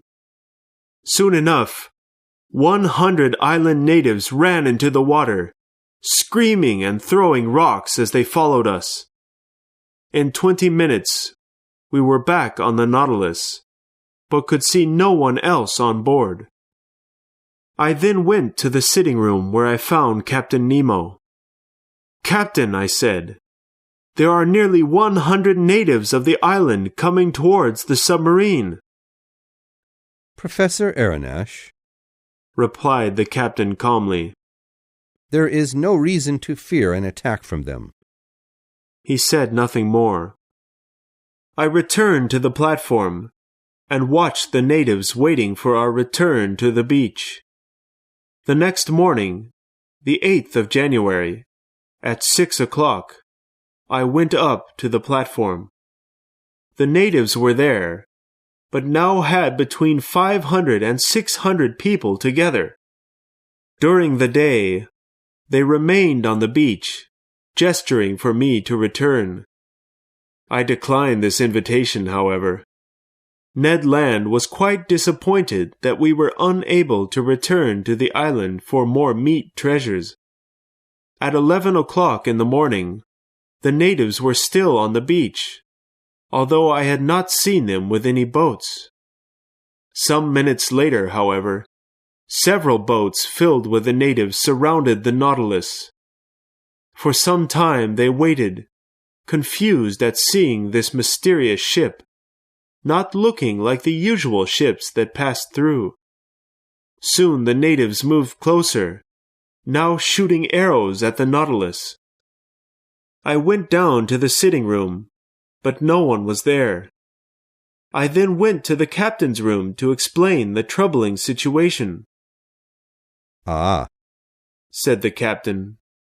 "they have come with their small boats." "Yes, sir.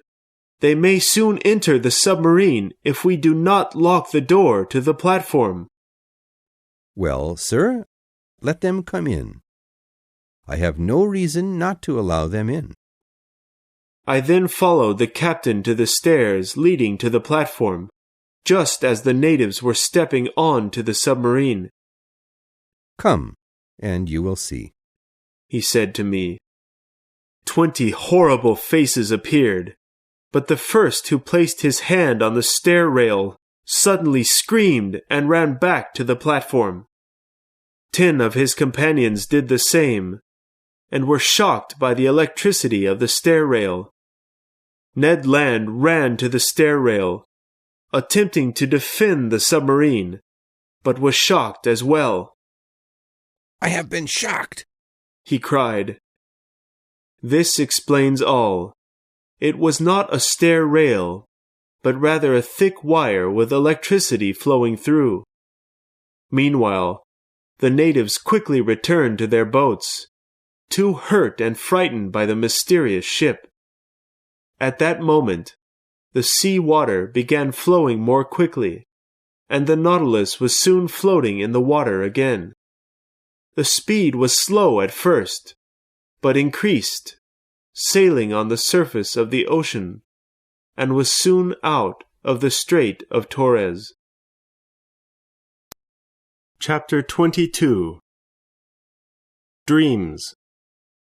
The next day, the 10th of January, the Nautilus continued on its journey at nearly 35 miles an hour.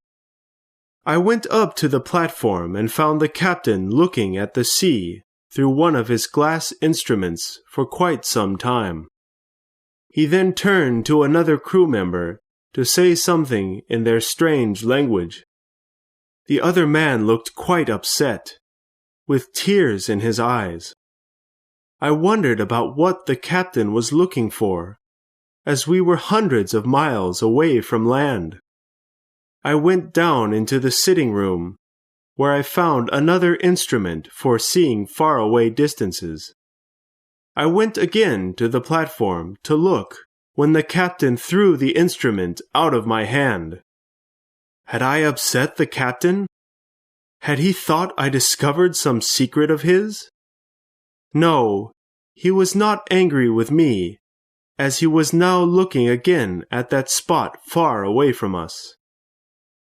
Professor Aronnax, he said calmly after a few moments, I must have you and your companions restricted from this area for now.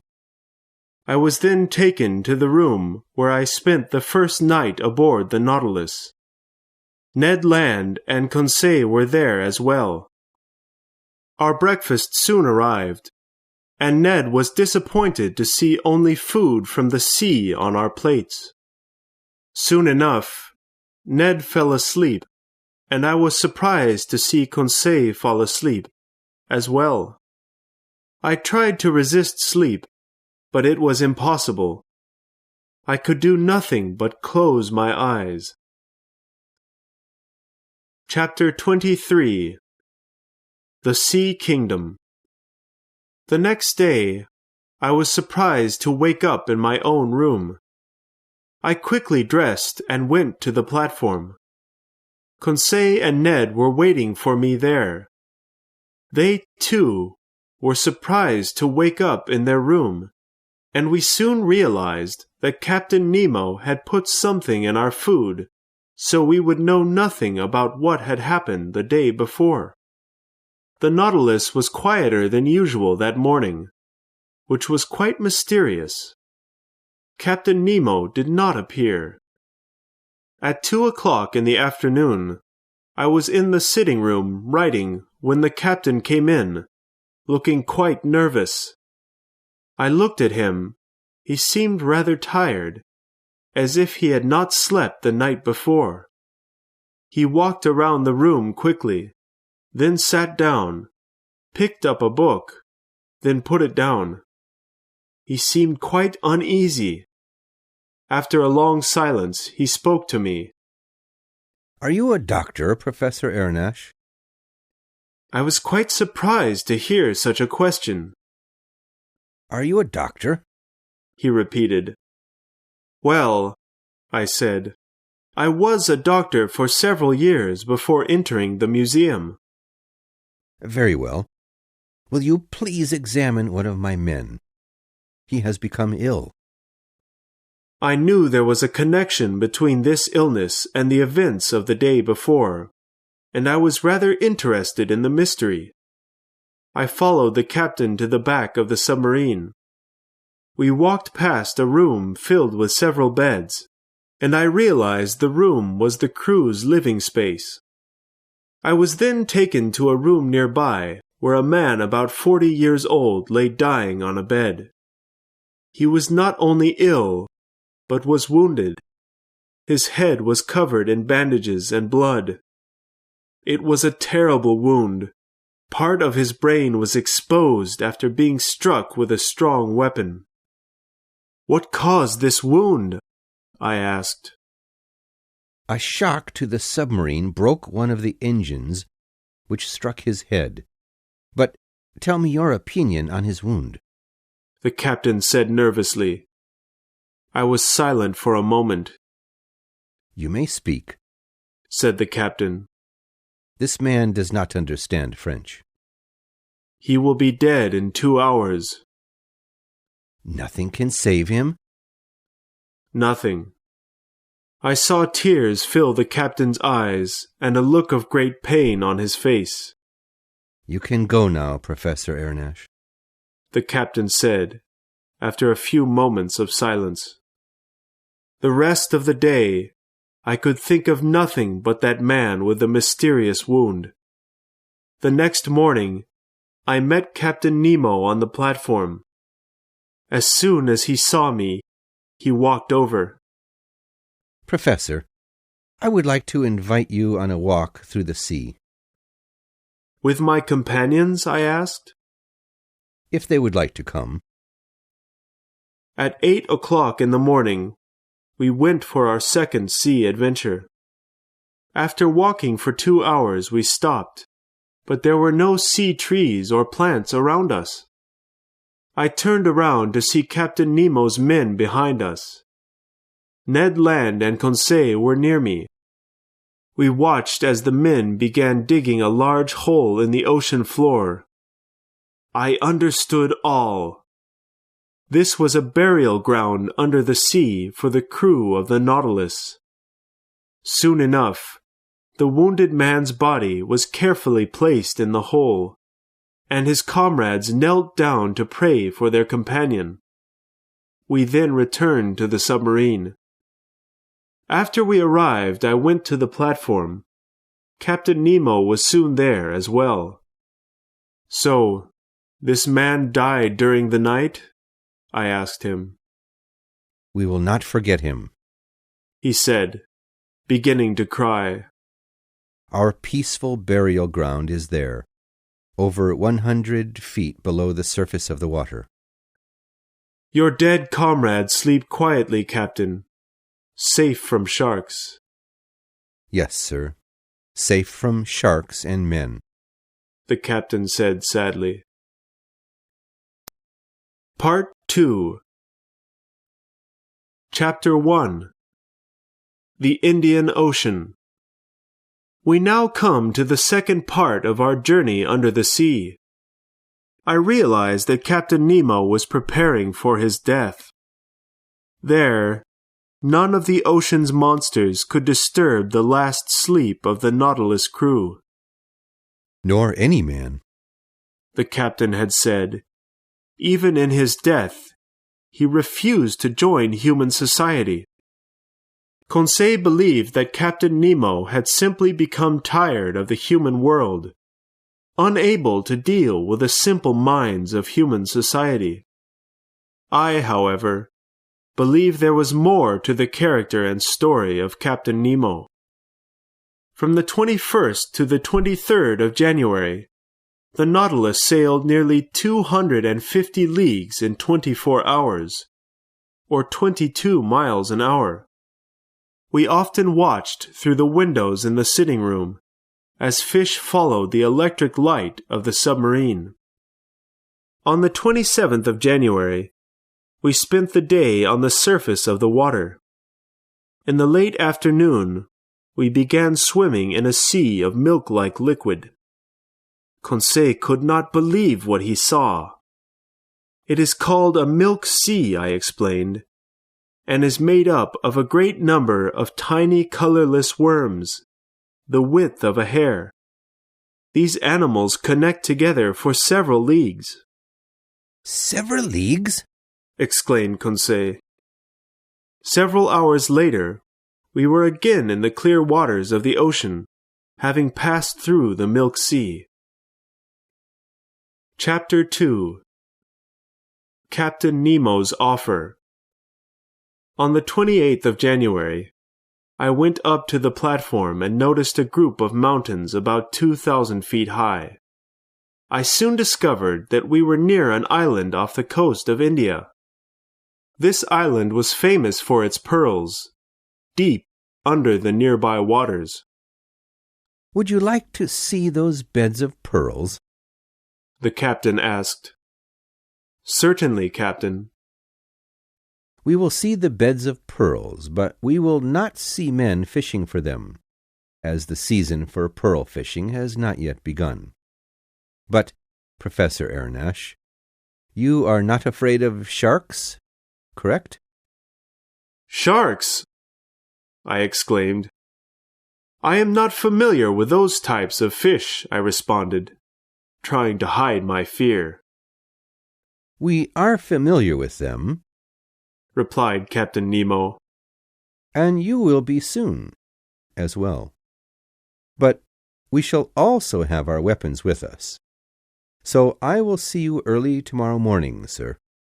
Captain Nemo then left me. Some oyster shells have been found with over 100 pearls inside. These lovely wonders are produced when a grain of sand reaches the inside of the shell, and the pearl builds around that grain of sand year after year. The fishermen pull apart these shells to find the pearls inside. The oyster cannot survive in the open air and usually dies after a few days. The pearls are priced depending on their size and color. Thinking about our sea adventure the next day, I was still quite worried about meeting sharks while in the sea, their own home. Conseil and Ned Land did not share my worries, however, and so I decided I must be brave. Chapter 3. 10 Millions of Pearls. At 4 o'clock in the morning, I was awoken by a crew member and told to prepare for the pearl hunt. I quickly dressed and went to the sitting room where Captain Nemo was waiting for me. "Professor Aronnax, are you ready to begin?" "I am ready." "Then please follow me." The captain took us to the boat, where 5 other men were waiting with our diving suits and helmets. The pearl beds were rather close to land. The water was too shallow for the Nautilus to sail into, so we were to take the boat there, then dive into the pearl beds. "Here we are, Professor Aronnax," said Captain Nemo. "You see that bay over there?" he asked, pointing in the distance. "In a month, those waters will be filled with pearl divers." We soon arrived and put on our diving suits and helmets. Just before we were to dive into the bay, I asked the captain for the air gun I had used on the hunting trip. "Guns? What for?" "You will not need a gun. Here, this knife has a strong blade, and will be much more useful for you." We then dove into the water and were soon on the bottom of the ocean floor. At about 7 o'clock in the morning, we came to a cave where we found millions of pearl oysters. We were not allowed to examine these wonders, as the captain continued on his path, and we were to follow. After walking through that cave, we entered a deeper cave where the captain pointed to a gigantic oyster, almost 8 feet wide. I walked up to examine this wonder of the sea, and would estimate the oyster to weigh nearly 600 pounds. Captain Nemo then walked closer, put his knife between the 2 shells, so it would not close, and pulled out a pearl the size of a coconut. He then returned the prized pearl to the oyster shell where it would continue to grow. I estimated the value of that pearl to be nearly 500,000 pounds at least. I thought we would now return to the boat, but the captain gestured for us to hide behind a rock near him. He then pointed to something moving through the water nearby. I thought perhaps a shark was coming, but it was a man, an Indian fisherman, diving for pearls. His boat was above where he would place his findings before quickly diving back into the water for more oysters. We watched him for several minutes before we noticed a shark nearby. Suddenly, the man saw the shark, and I could see terror in his eyes. The shark swam towards him quickly, and the man was hit by the shark's tail and fell to the ocean floor. Then, the shark came back with his jaws open. Captain Nemo suddenly stood up, with the knife in his hand, and walked straight to the gigantic monster. He waited with calm confidence for the shark to come. The battle began, during which the captain threw his knife into the shark several times. The water was soon red with the blood of the shark. I wanted to help the captain, but my fear forced me to remain behind the rock where I was. It soon appeared that Captain Nemo was soon going to lose this battle. Suddenly, however, Ned Land jumped to rescue the captain, throwing his spear into the heart of the shark. Blood filled the water. Captain Nemo immediately went to the fisherman to carry him to his boat, hoping to wake him. I feared, however, that he had been killed after being hit by the shark's powerful tail. Happily, the man was soon awake, but looked confused and terrified when looking at the four of us in our sea suits and helmets. Captain Nemo then placed a purse of pearls in the man's hand, and we dove into the water to return to the Nautilus. Chapter 4. The Red Sea. The next day, the 30th of January, I could no longer see land. We had sailed 16,220 miles from our starting point in the Japanese seas. We were now sailing in the Persian Gulf. I began to notice that with each passing day, Ned Land seemed to become a bit more depressed, being forced away from the delights of land that he missed so dearly.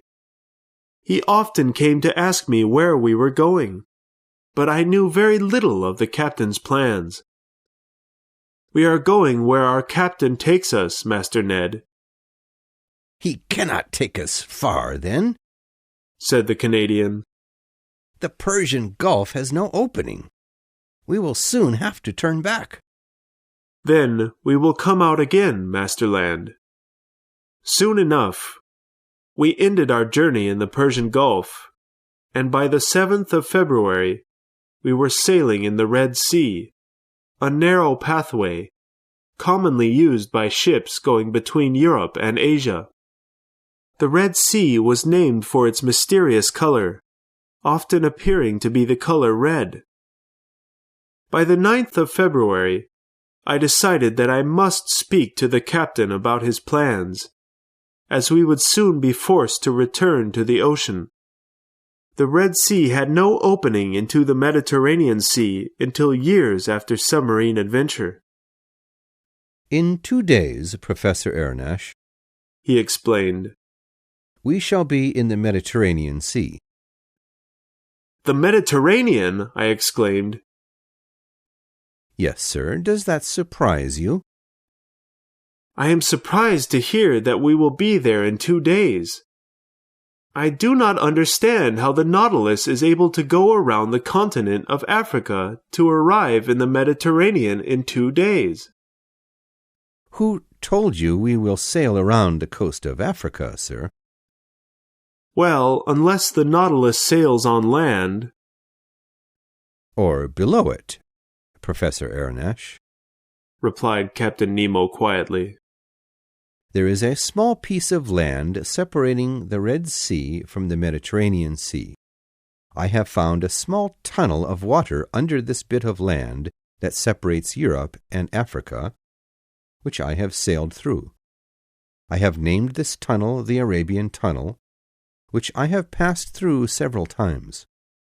While in the Mediterranean, I noticed that several types of fish are identical in the Red Sea and the Mediterranean, realizing then that there must be a connection between the two seas. Eventually, I found this great tunnel connecting the two seas. Chapter 5 The Arabian Tunnel. The next evening, the 10th of February, the Nautilus was floating on the surface of the sea when Ned Land noticed a giant sea animal, similar to a whale, floating a mile away. "Do you see that?" he cried with excitement. If you had a spear right now, Master Land, would you want to hunt that animal? Asked the captain. "I certainly would, Captain." Well, I will allow you to try, but you must be careful. Sometimes if those animals know they are being hunted, they disappear underwater, then turn over the hunter's boat. Ned Land, Conseil, and I then stepped into the boat with 5 other men from the Nautilus. We were quickly near the great sea animal, waiting for Ned to throw his spear. Soon enough, Ned threw his spear, but the animal escaped under the waves. "I missed," Ned cried. "I missed hitting it." "No," I said. "It is wounded. Look at the blood. But your weapon did not stay in his body." "My spear!" cried Ned Land. We then saw the sea monster at the surface again, and it continued swimming quickly. We followed for an hour. Suddenly, however, the animal disappeared underwater, then attempted to crash onto the boat, but Ned was prepared for this attack. He threw his spear into the sea monster's heart, and it was dead. This giant weighed nearly 10,000 pounds. Several men had to help lift the sea animal onto the platform. The next day, the 11th of February, the Nautilus remained underwater until close to 10 o'clock in the evening. We would be on the surface of the water for a short time to refill our air supply before returning under the water to enter the Arabian Tunnel. The captain would direct the Nautilus through the mysterious tunnel. The submarine entered the tunnel boldly. We heard the strange sound of the Red Sea's waters, which moved toward the Mediterranean quickly. I watched the captain carefully. I was full of anxiety, afraid we might crash in that underground tunnel of water. At 35 minutes past 10, the captain turned to me. "The Mediterranean," he said with a smile. In less than 20 minutes, the Nautilus had passed under the small piece of land, the Isthmus of Suez, which separates Europe from Africa. Chapter 6 Captain Nemo's Fortune. The next day, the 12th of February, the Nautilus went to the surface. I went to the platform early in the morning. Ned and Conseil joined me at 7 o'clock. "Well, Professor," Ned said cheerfully, "can you tell me where we are now?" "We are floating on the surface of the Mediterranean, friend Ned. Look, there is the Egyptian coast," I told him eagerly. "Certainly you are right, sir," he said after looking at the coast for a few moments. "Now, let us talk of another affair, but we must not let others hear us," Ned continued. I knew Ned Land wished to speak about our plans for escaping that submarine. "Well, what would you like to tell us?" I asked as we 3 sat down together. "Well, we are now in Europe, and before we are taken to some unknown land, we should attempt to escape from the Nautilus immediately." I did not feel any desire to leave the captain, but I also realized that my companions were rather anxious to leave the Nautilus to continue their lives, particularly Ned Land. Thanks to the captain and his invention, I was adding a great deal to my ocean studies and rewriting my book of the ocean depths. Would I ever have another opportunity like this? No, certainly not. Friend Ned, please tell me honestly, are you tired of being on board? Do you regret finding the Nautilus? After a few moments of silence, the Canadian responded, I do not regret this journey under the seas, but I will be glad to be finished with it. It will end, Ned. Where and when? I do not know when and where. Perhaps in 6 months our trip will be over, having gone through all the seas of the earth. Well, sir, can you tell me where we will be in 6 months? The Canadian asked, looking bothered. Perhaps China. You know how quickly the Nautilus sails through the water. Professor Aronnax, replied the Canadian, your arguments are terrible. You do not know where we will be in 6 months. We are here, and we must take our opportunity. I could not say anything. I understood his reasons, and had no argument left. Sir, continued Ned, if the captain decides today to allow you to leave the Nautilus, would you leave? I do not know, I answered. And if he gave you this choice today, and would never again allow you such a choice, would you accept? Ned continued. Friend Ned, we know that the captain would never allow us such opportunities. We must wait for the first opportunity to escape from the Nautilus, I responded. That is a wise decision, Professor Aronnax. But we must escape on our first attempt, because if we fail, we shall never have another opportunity at escaping, and the captain will never forgive us. Yes, this is true, replied the Canadian. But if we do find the opportunity, whether in 2 days or 2 years, we must take it. Agreed. Yes, we must wait for the Nautilus to sail near the coast. Then we can escape with the submarine's boat.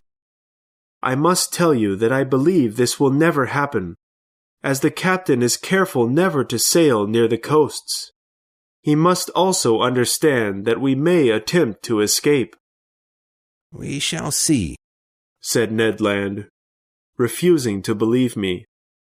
And now, Ned Land, I said, we must stop here. The day you are ready to leave, tell us, and we will follow you.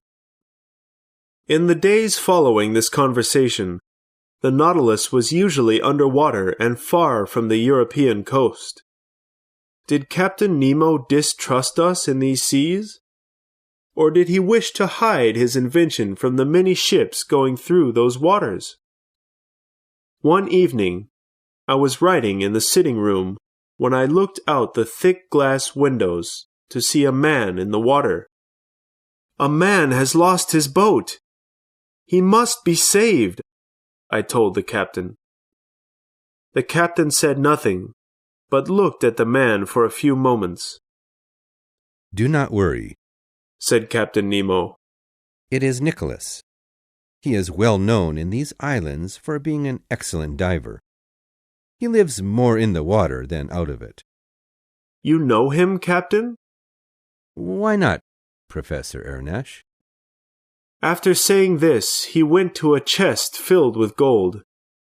He counted the pieces carefully before replacing the gold in the chest.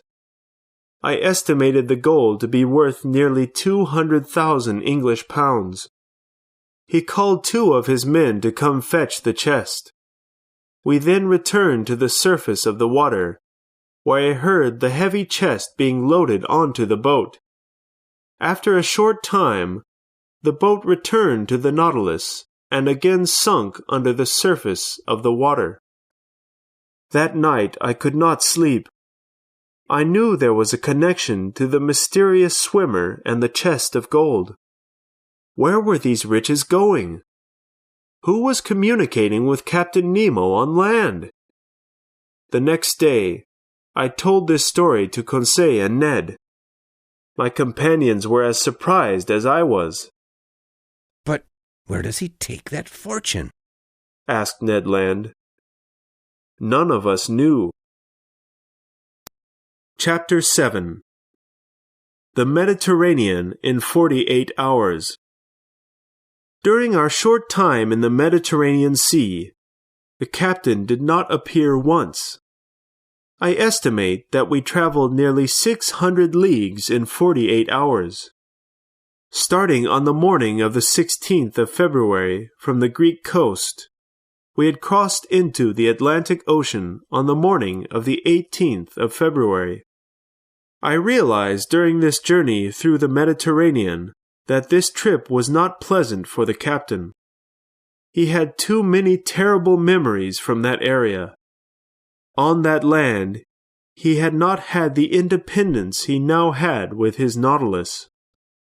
We were traveling at nearly 25 miles an hour, the Nautilus's top speed. Ned Land was quite upset about such a quick journey through these familiar waters. We were now unable to attempt an escape. To leave the Nautilus at such a high speed would be as bad as jumping from a train moving at the same speed. One afternoon, Conseil and I were observing the thick coral of the ocean that made up a large landmass underwater. This region was actually a land separating Europe from northern Africa, though it was many feet below the surface. What if some explosion within the center of the earth should one day raise these land masses about the waves? Conseil asked.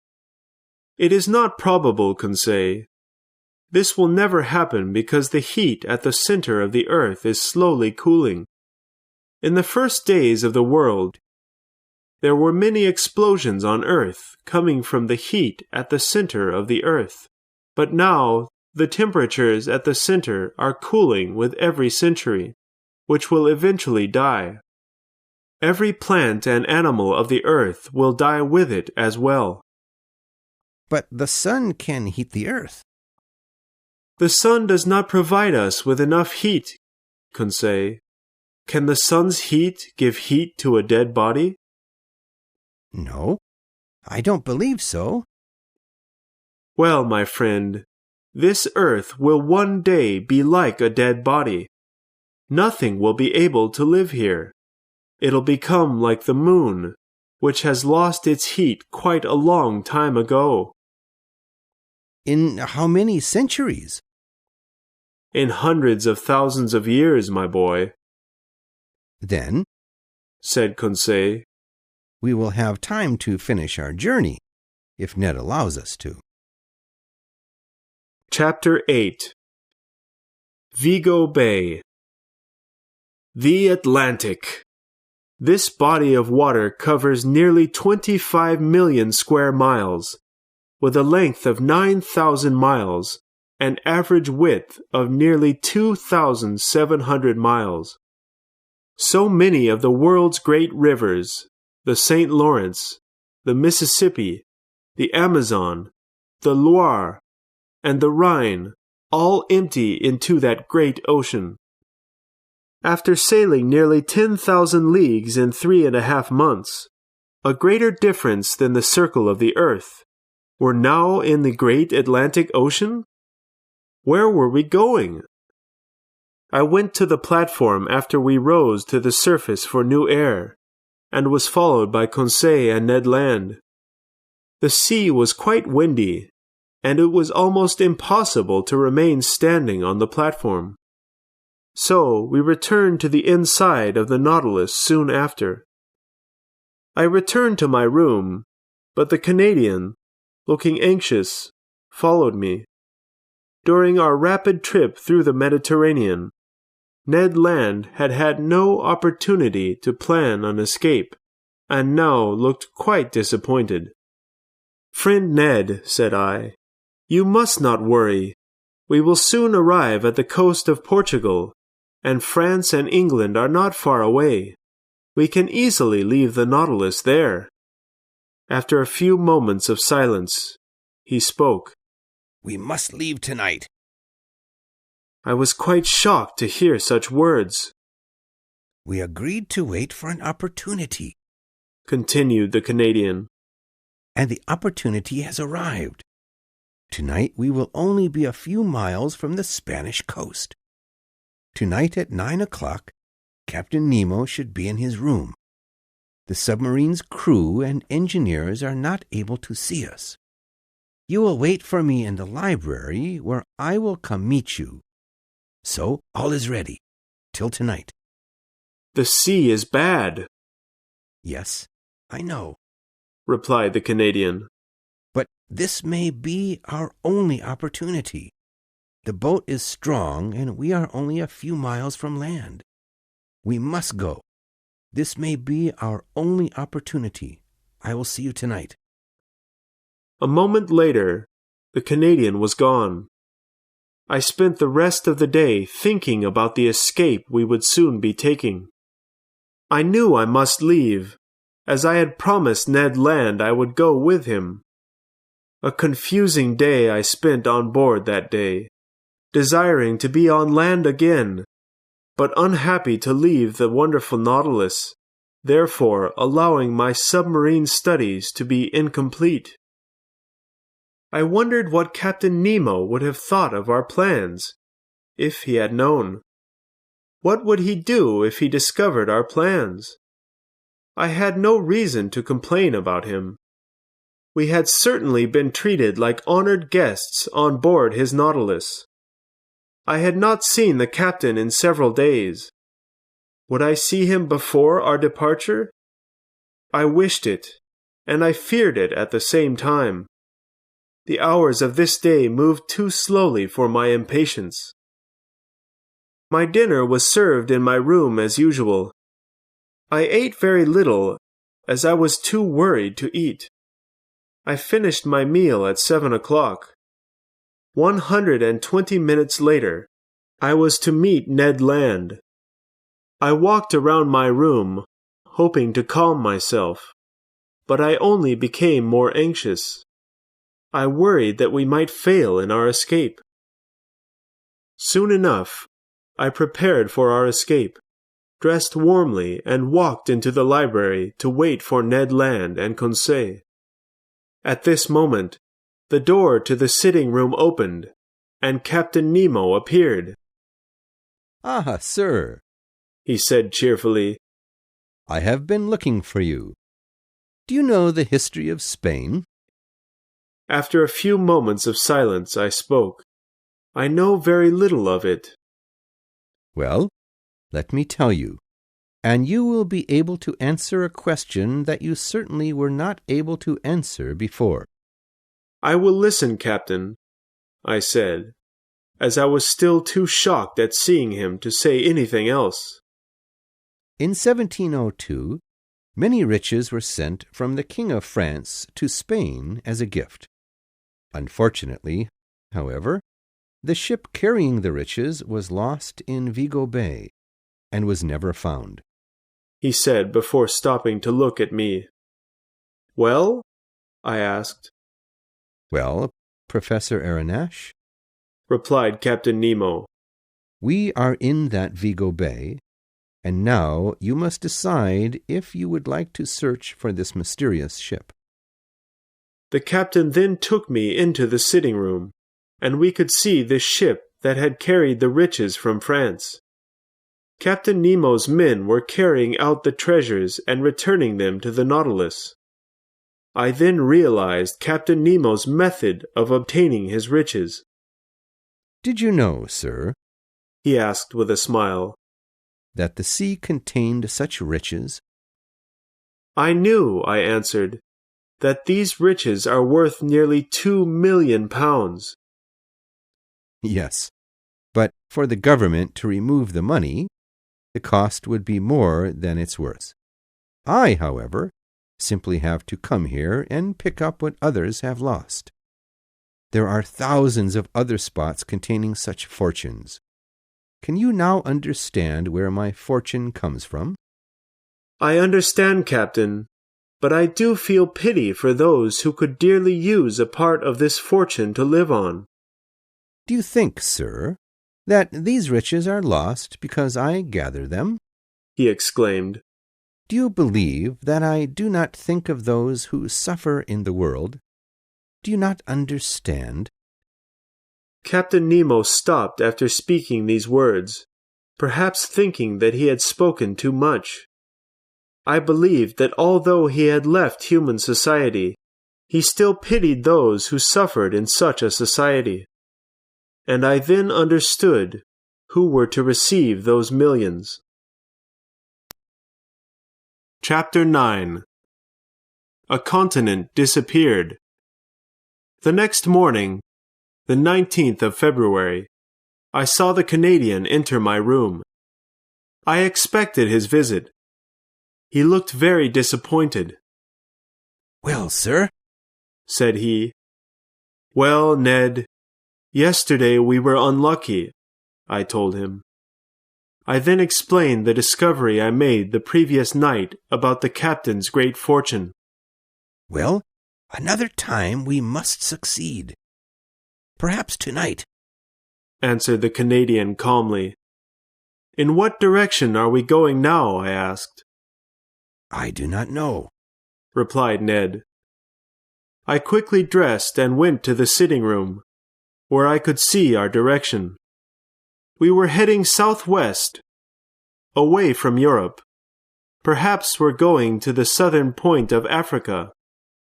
I then went to the platform. Ned was already there. We could no longer see land. Now we had no way to escape. I cannot explain the anger Ned Land felt at that moment. I, however, was not too sorry.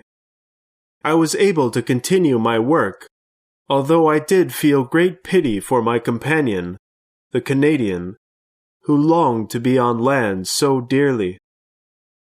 That night at 11 o'clock, Captain Nemo came to see me, which rather surprised me.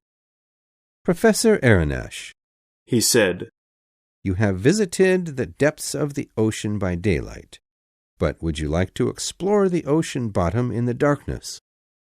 "Yes, I would." "I must tell you the path is difficult, and we shall have to walk a long distance and must climb a mountain."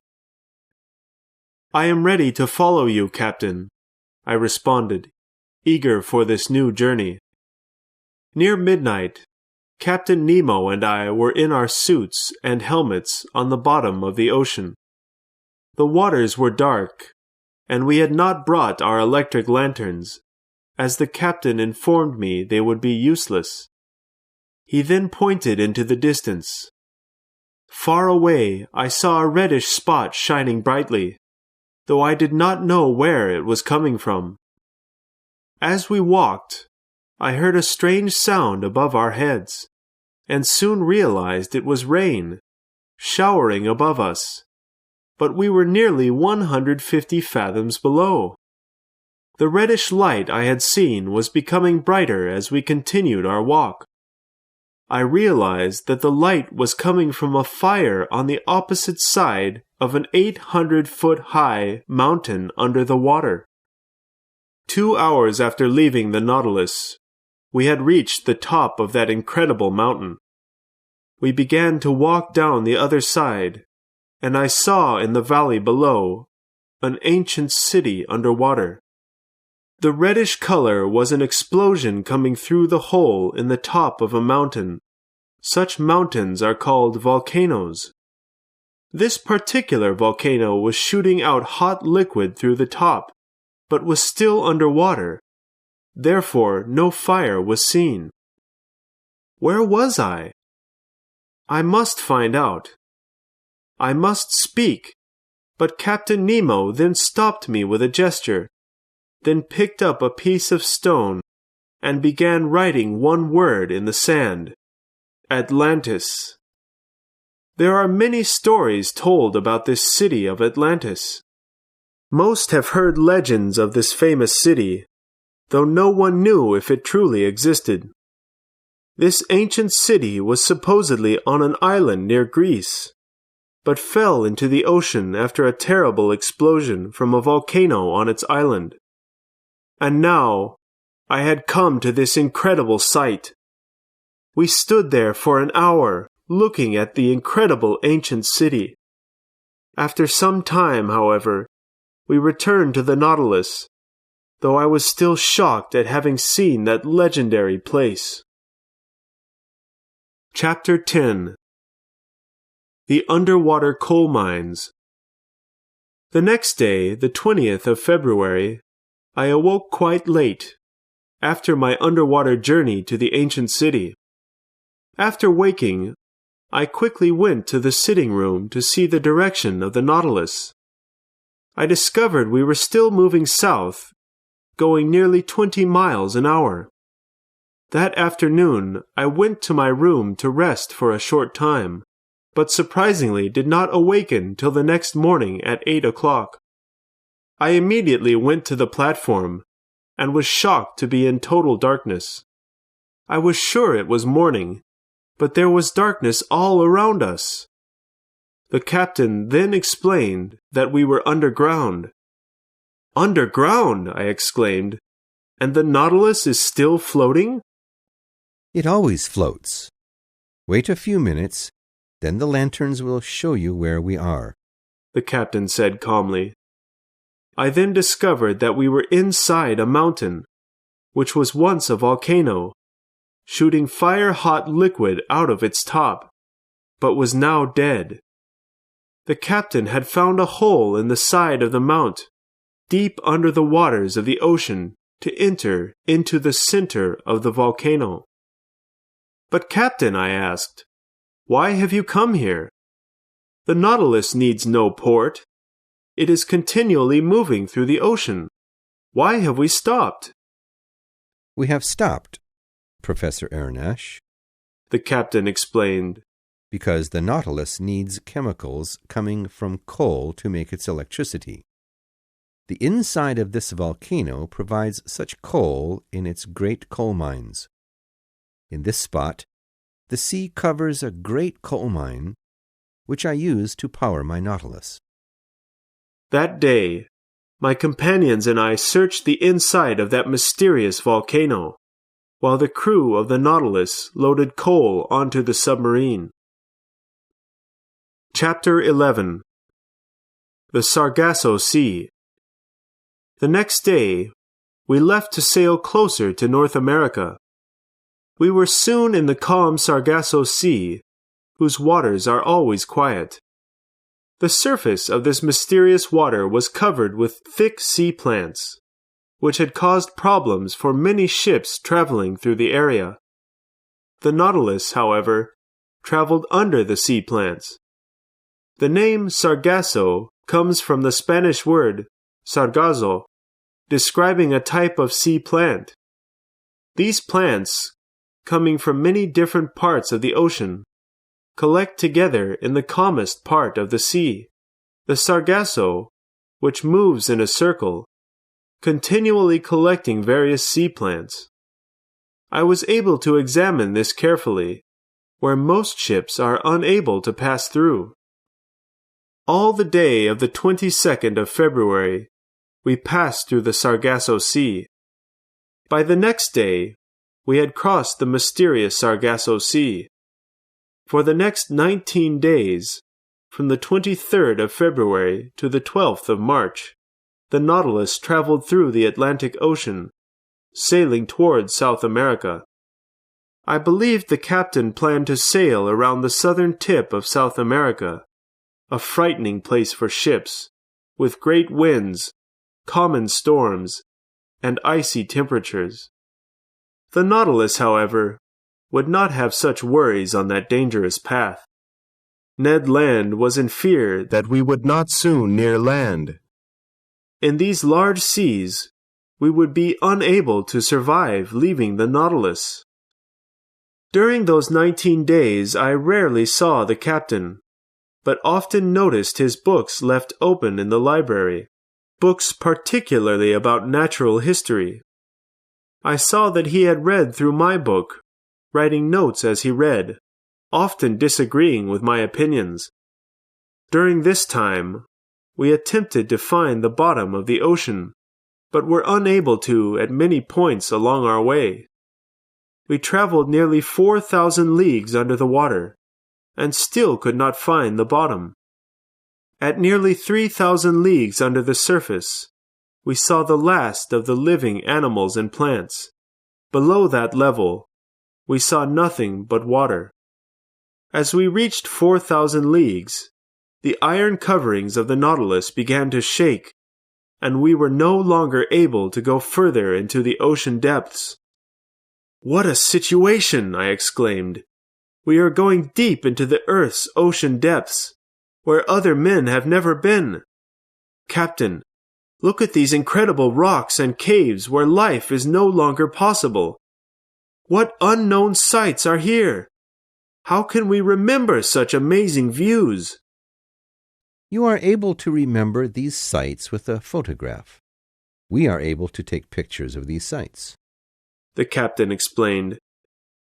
I could not say anything, as I was shocked to hear the captain's idea. A few moments later, a large object was carried into the sitting room. A short time later, we had a fantastic picture of the ocean bottom. Now, we must return to the surface, as the Nautilus is under a great deal of pressure at this moment. Hold on to something, he advised, but in just a moment, the submarine shot upward. In 4 minutes, we had gone 4 leagues and were again on the surface of the water. Chapter 12. Whales. During the nights of the 13th and 14th of March, the Nautilus was again sailing south. I guessed that after reaching the southern tip of South America, the captain would sail to the west into the Pacific Ocean, therefore completing a world tour. He did not return to the Pacific, however, but rather continued going south. Where was he going? To the South Pole? I now worried that the captain's great courage would lead us into a terrible situation, as Ned Land had feared. For some time, the Canadian had not spoken of his escape plans. Now he was almost silent.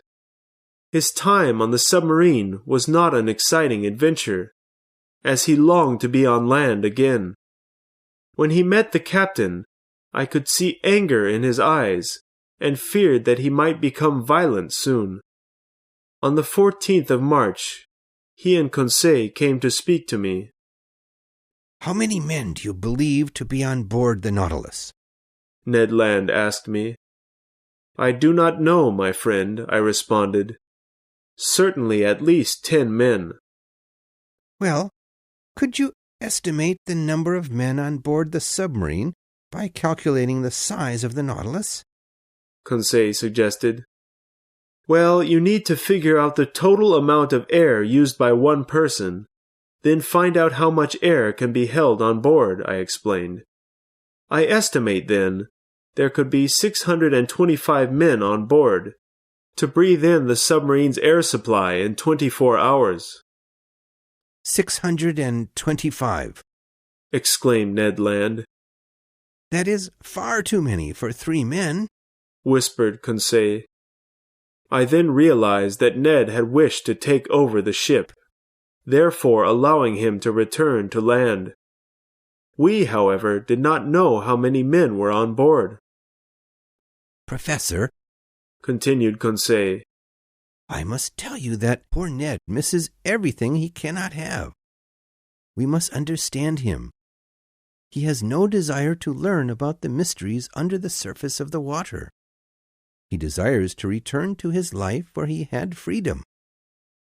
I understood that the Canadian could not bear living in such a manner much longer, but we still had no way of escaping, as we were rather far from land. The next morning, as we were standing on the platform watching the ocean, we saw a group of whales swimming nearby. This sighting only upset poor Ned, as he remembered his days as a whale catcher. the days when he was free." "Ah," exclaimed the Canadian. "if I was on board a whaling ship, I would be meeting those whales with pleasure. But now I have no freedom from this submarine. They are coming closer." Immediately, Ned stepped back into the submarine to look for the captain to tell him of his desire to go whale catching. "Will you allow me an opportunity to catch one of the whales, sir?" he asked the captain. "For what reason? Asked the captain. Only to destroy them? We have no need for them on board right now." "But, sir," continued the Canadian, "you allowed us to follow a whale in the Red Sea." That was to supply the ship with food. Here it would be simply killing. I do not agree with such things. Fishermen are taking all the whales from the sea because they are selfish. Soon there will be none left. The captain was right. The terrible selfishness of the fishermen will one day take all the lives of the whales. Ned Land said nothing more, but felt a great deal of anger towards the captain. Chapter 13. The Iceberg. The Nautilus continued sailing to the south with great speed. Did he wish to reach the South Pole? I did not think so, as every other expedition before the Nautilus had failed. In addition, the season was now becoming colder, as the 13th of March in the north corresponds to the 13th of September in the south, including the South Pole. For a number of days, the Nautilus remained on the surface of the water, and we soon saw large blocks of ice floating by. The closer we sailed to the south, the more floating islands of ice we saw, but the Nautilus sailed between the great masses of ice quite easily.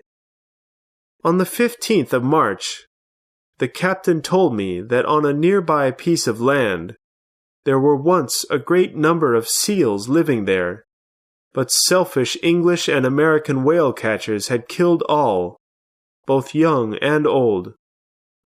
Therefore, no life existed in that region any longer. Now there was nothing but silence and death. As we sailed closer to the South Pole, I noticed more islands of ice in the water, making our path quite difficult. I often saw no exit for the submarine, but Captain Nemo would then find a new path through the icy water. On the 16th of March, however, the ice islands blocked our path. This did not frighten the captain, however, as he continued to throw the Nautilus at the islands of ice, hoping to escape. On the 18th of March, however, after many attempts at escaping the ice, the captain realized the submarine was trapped. "Well, sir, perhaps we are having difficulty with movement, but I know the Nautilus will be able to move further to the south." "Further to the south?" I asked, looking at the captain. "Yes, sir. It shall go to the South Pole." I then asked the captain if he had ever traveled to the South Pole with the Nautilus before. "No, sir," he replied. "but we will discover it together. Where others have failed, I will not. The Nautilus will go further south. Yes, we will go under the water to reach the South Pole." I then understood his plans. If the surface of the sea was frozen, the lower depths still flow with running water, allowing us to continue our journey. During our journey, I saw icebergs nearly 300 feet above the water, meaning that their depth below the water could be nearly 900 feet, but the Nautilus could easily travel under such depths. "The only difficulty," explained the captain, "is remaining underwater for several days without being able to return to the surface for air." I now trusted the captain, and strongly believed we could reach the South Pole. I was eager to begin our journey, as was the captain.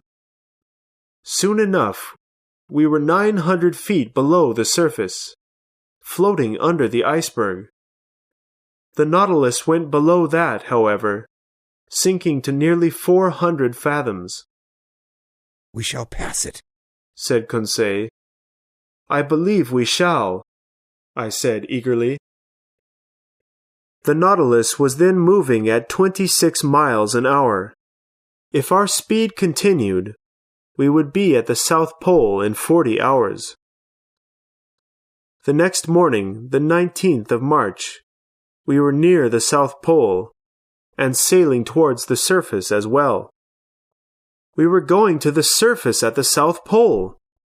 No! We then crashed into the bottom of the iceberg, still quite thick. There was now over 3,000 feet of ice above us, 1,000 above the surface of the water. Several times that day, the Nautilus attempted to break the surface but failed. That night, the situation had not changed.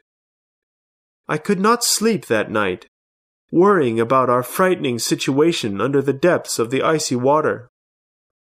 At 3 in the morning, I awoke to see that the lower surface of the iceberg was only 50 feet deep. We were only separated from the surface by 150 feet of ice. That day, at 6 in the morning, the 19th of March, the captain came into the sitting room with an eager look on his face. "The sea is open," he exclaimed. Chapter 14. The South Pole. I immediately ran to the platform.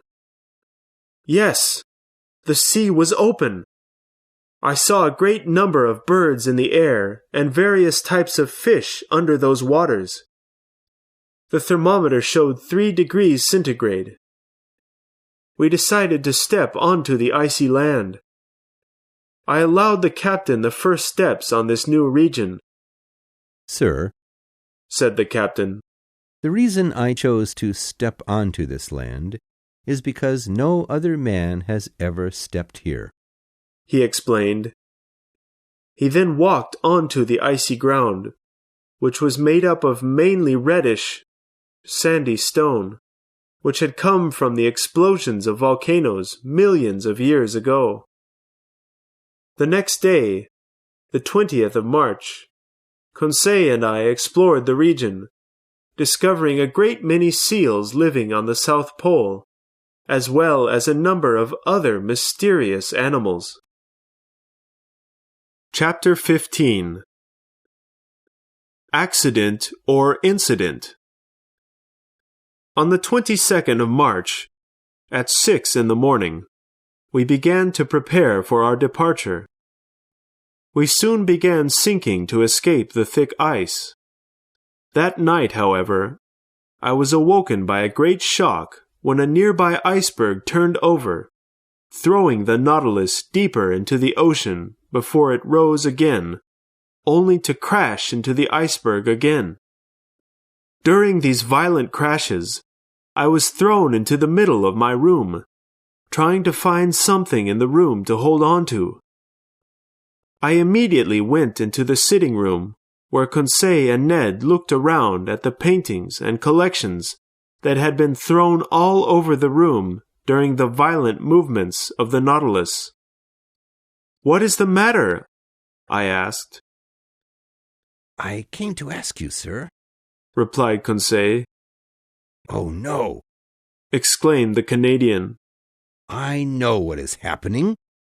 The Nautilus has been hit, and I do not believe it can escape from this."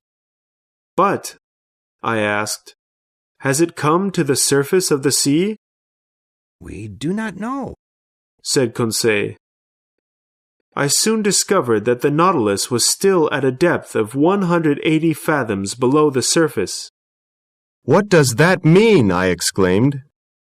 "We must ask Captain Nemo," said Conseil. "But Where shall we find him? said Ned Land. Follow me, I said to my companions. I then took them to the center staircase to wait, as I thought the captain must be in the pilot's room directing the submarine. I then decided we should wait there for the captain to return. We waited there for 20 minutes. He finally walked down the staircase, but did not see us. His face, usually so calm, looked quite anxious now. Finally, he turned towards me. An incident, Captain? No, sir. An accident this time. Serious? Perhaps. The Nautilus is trapped. Not by our own mistakes, but by nature. We may challenge human laws, but we cannot resist nature's laws. I did not understand Captain Nemo's reason for making this speech. What is the cause of this accident, sir? I asked. A mountain of ice has turned over, he replied. The water at the bottom of the mountain became warmer than the top, as the Nautilus's electricity warmed the water at the bottom, forcing the center point in the iceberg to rise, therefore allowing it to turn over. As the ice turned, it hit the Nautilus, then throwing it onto another island of ice, where it is lying on its side. The Nautilus is unable to move. The captain then decided to empty the storage rooms of water, allowing the submarine to rise. This was done, and 10 minutes later, we're rising to the surface. Soon enough, we realized that we were trapped on both sides by sheets of ice nearly 20 feet thick, and our passageway going either up or down was blocked, as well, from thick ice. We must go back again, through the southern opening, as that wall of ice is the thinnest, I told my companions, hoping to appear more confident than I felt. I then went from the sitting room to the library, and sat down on the sofa, attempting to read to calm myself. After I began reading a book nearby, Conseil came in to join me. Is what you are reading very interesting, sir? He asked. Very interesting, I replied. It should be. It is your own book. My book? I looked at the cover and saw the words, Great Submarine Depths. I was so nervous about our situation that I had not realized my own writing. Stay here, my friends, said I. Let us stay here together until we are out of this situation. Many hours passed, but we were still more than 900 feet below the surface. The Nautilus was attempting to return to the south, hoping to break through the ice in that direction. The captain came to speak to us after some time. Our path is blocked southward as well. The iceberg has moved, and now all openings are closed. Chapter 16. Want of air. Therefore, around the Nautilus in every direction was a wall of thick ice. We were prisoners of the iceberg. I watched the captain, who still remained calm. Gentlemen, he said quietly, there are two ways of dying in this situation.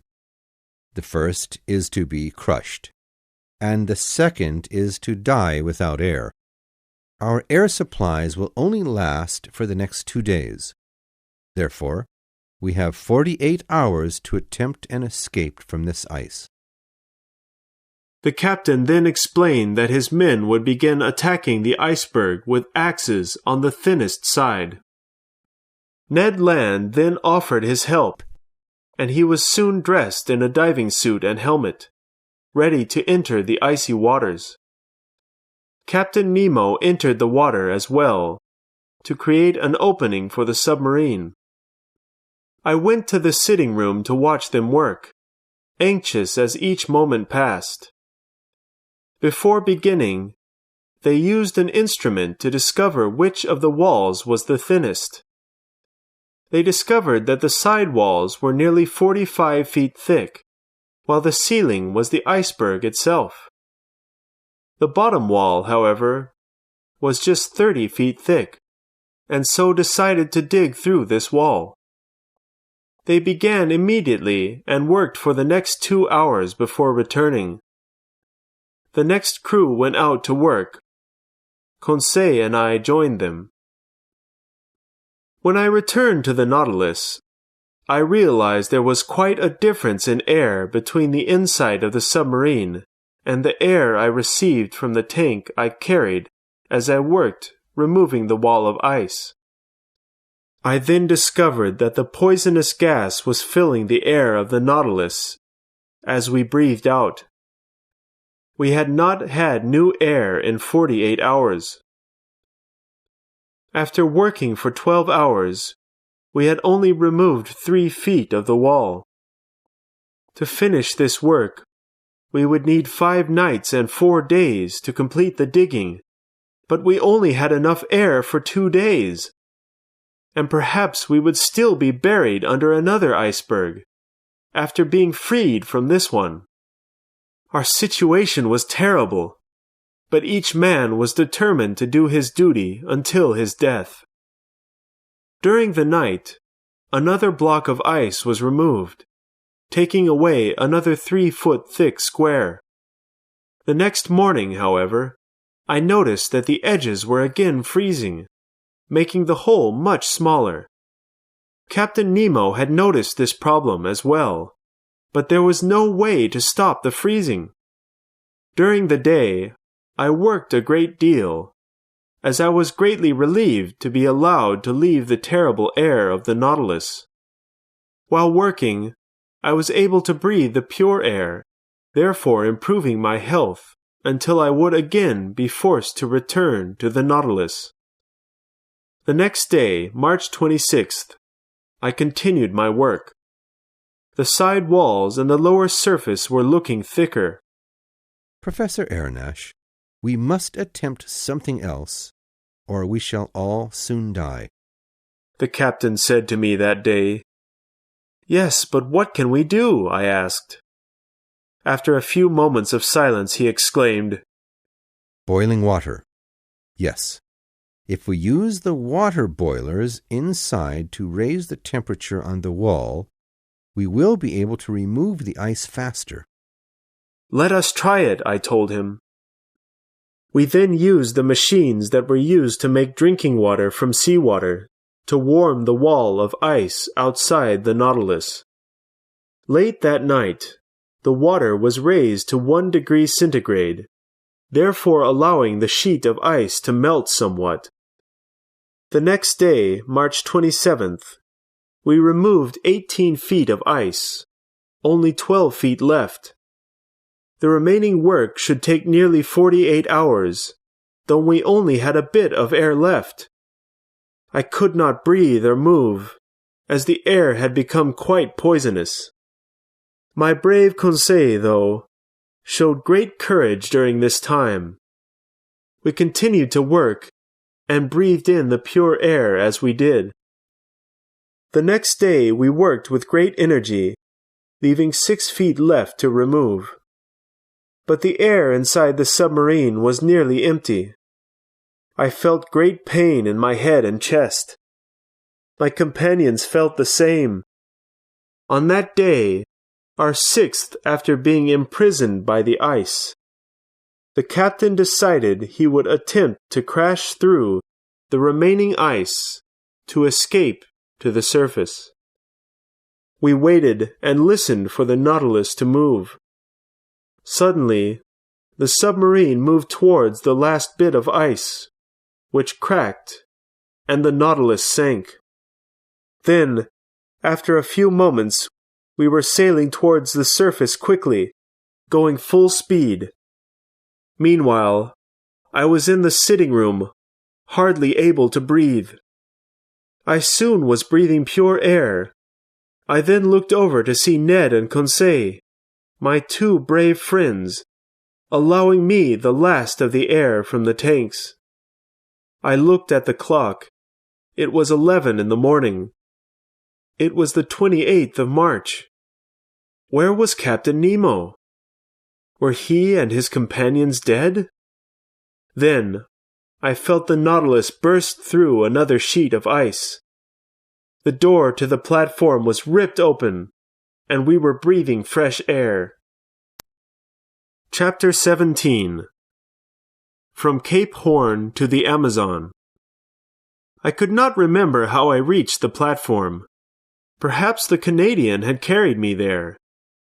But I breathed the sweet sea air and was energized. "Ah," said Conseil. "how delightful this air is!" The first words I spoke were words of thankfulness to my two companions who had saved me.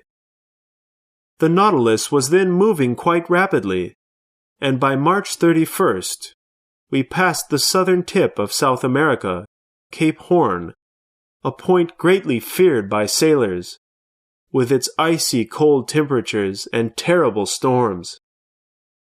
Captain Nemo did not appear after our accident at the South Pole. On April 1st, I was pleased to see that the Nautilus was remaining near the South American coast, rather than disappearing into the middle of the sea.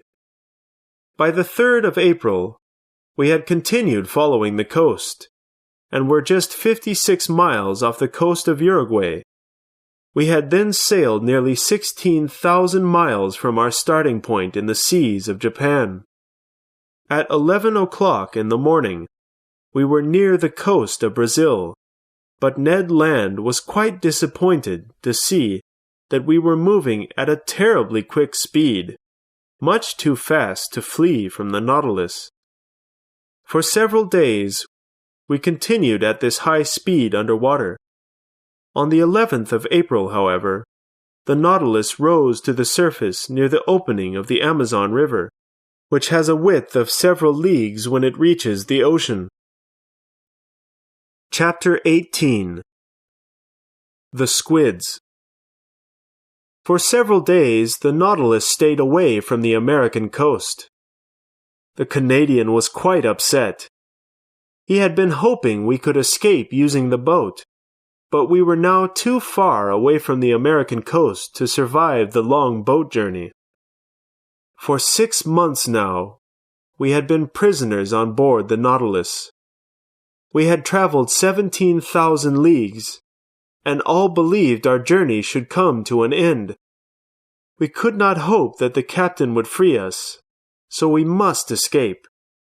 Besides, since our terrible situation at the South Pole, the captain had become more upset, much less cheerful than in the past. He seemed to avoid me. I rarely saw him. In the past, he was delighted to explain the wonders of the sea to me, but now he was never in the sitting room. Why had he changed? I now had the knowledge to rewrite my book, and wished to again be in my country, though the daily observations of the sea animals was quite fascinating. On April 20th, we were near the islands of the Bahamas, in the Caribbean Sea. That day, I was in the sitting room, observing the various sea animals when I felt a shock just before the Nautilus stopped. Just a few moments later, Captain Nemo came into the room, followed by one of his men. I had not seen him for quite some time. He seemed tired and dull. "Have a collection of squids stopped our movement?" I asked as he came into the room. "Yes, and we are going to fight the giant squids," he answered boldly. "Man to beast?"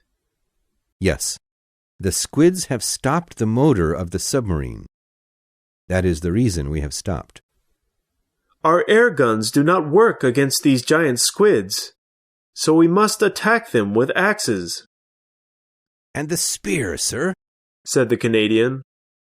"If you will accept my help." "I will accept it," answered the captain. We then followed the captain to the central staircase. There, about 10 men with axes met us, ready to attack. Conseil and I took 2 axes. Ned Land grabbed his spear. The Nautilus was now on the surface of the water. One of the men began to open the door to the platform when a giant squid's arm reached into the door. Captain Nemo quickly rushed over with his axe to cut the arm. Another arm then came down and grabbed one of Captain Nemo's men, who was carried out. We hurried after him. The poor man then began screaming, "Help! Help!" I was shocked to hear these words spoken in French. This unhappy man was a fellow countryman, and was soon lost below the surface with the giant squid. The crew fought with their axes, as did Conseil, Ned, and I. I felt great emotion and terror for that poor countryman, who was carried into the depths of the ocean by a terrible sea monster.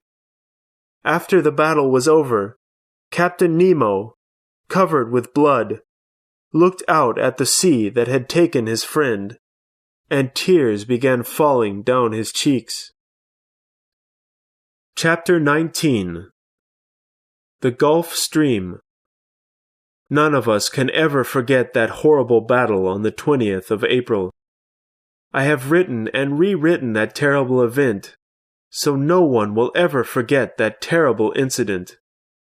I have read the story to Conseil and Ned Land, who have said that the story is correct.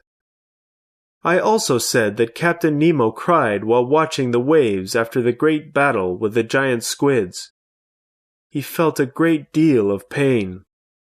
It was the second companion he had lost since our arrival on board, and what a terrible death! That poor friend, crushed, thrown, drowned by the terrible arms of a giant squid. He will not rest peacefully with his comrades in the coral cemetery.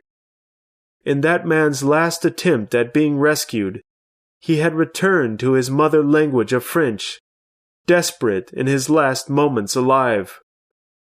Captain Nemo entered his room, and I saw him no more for quite some time.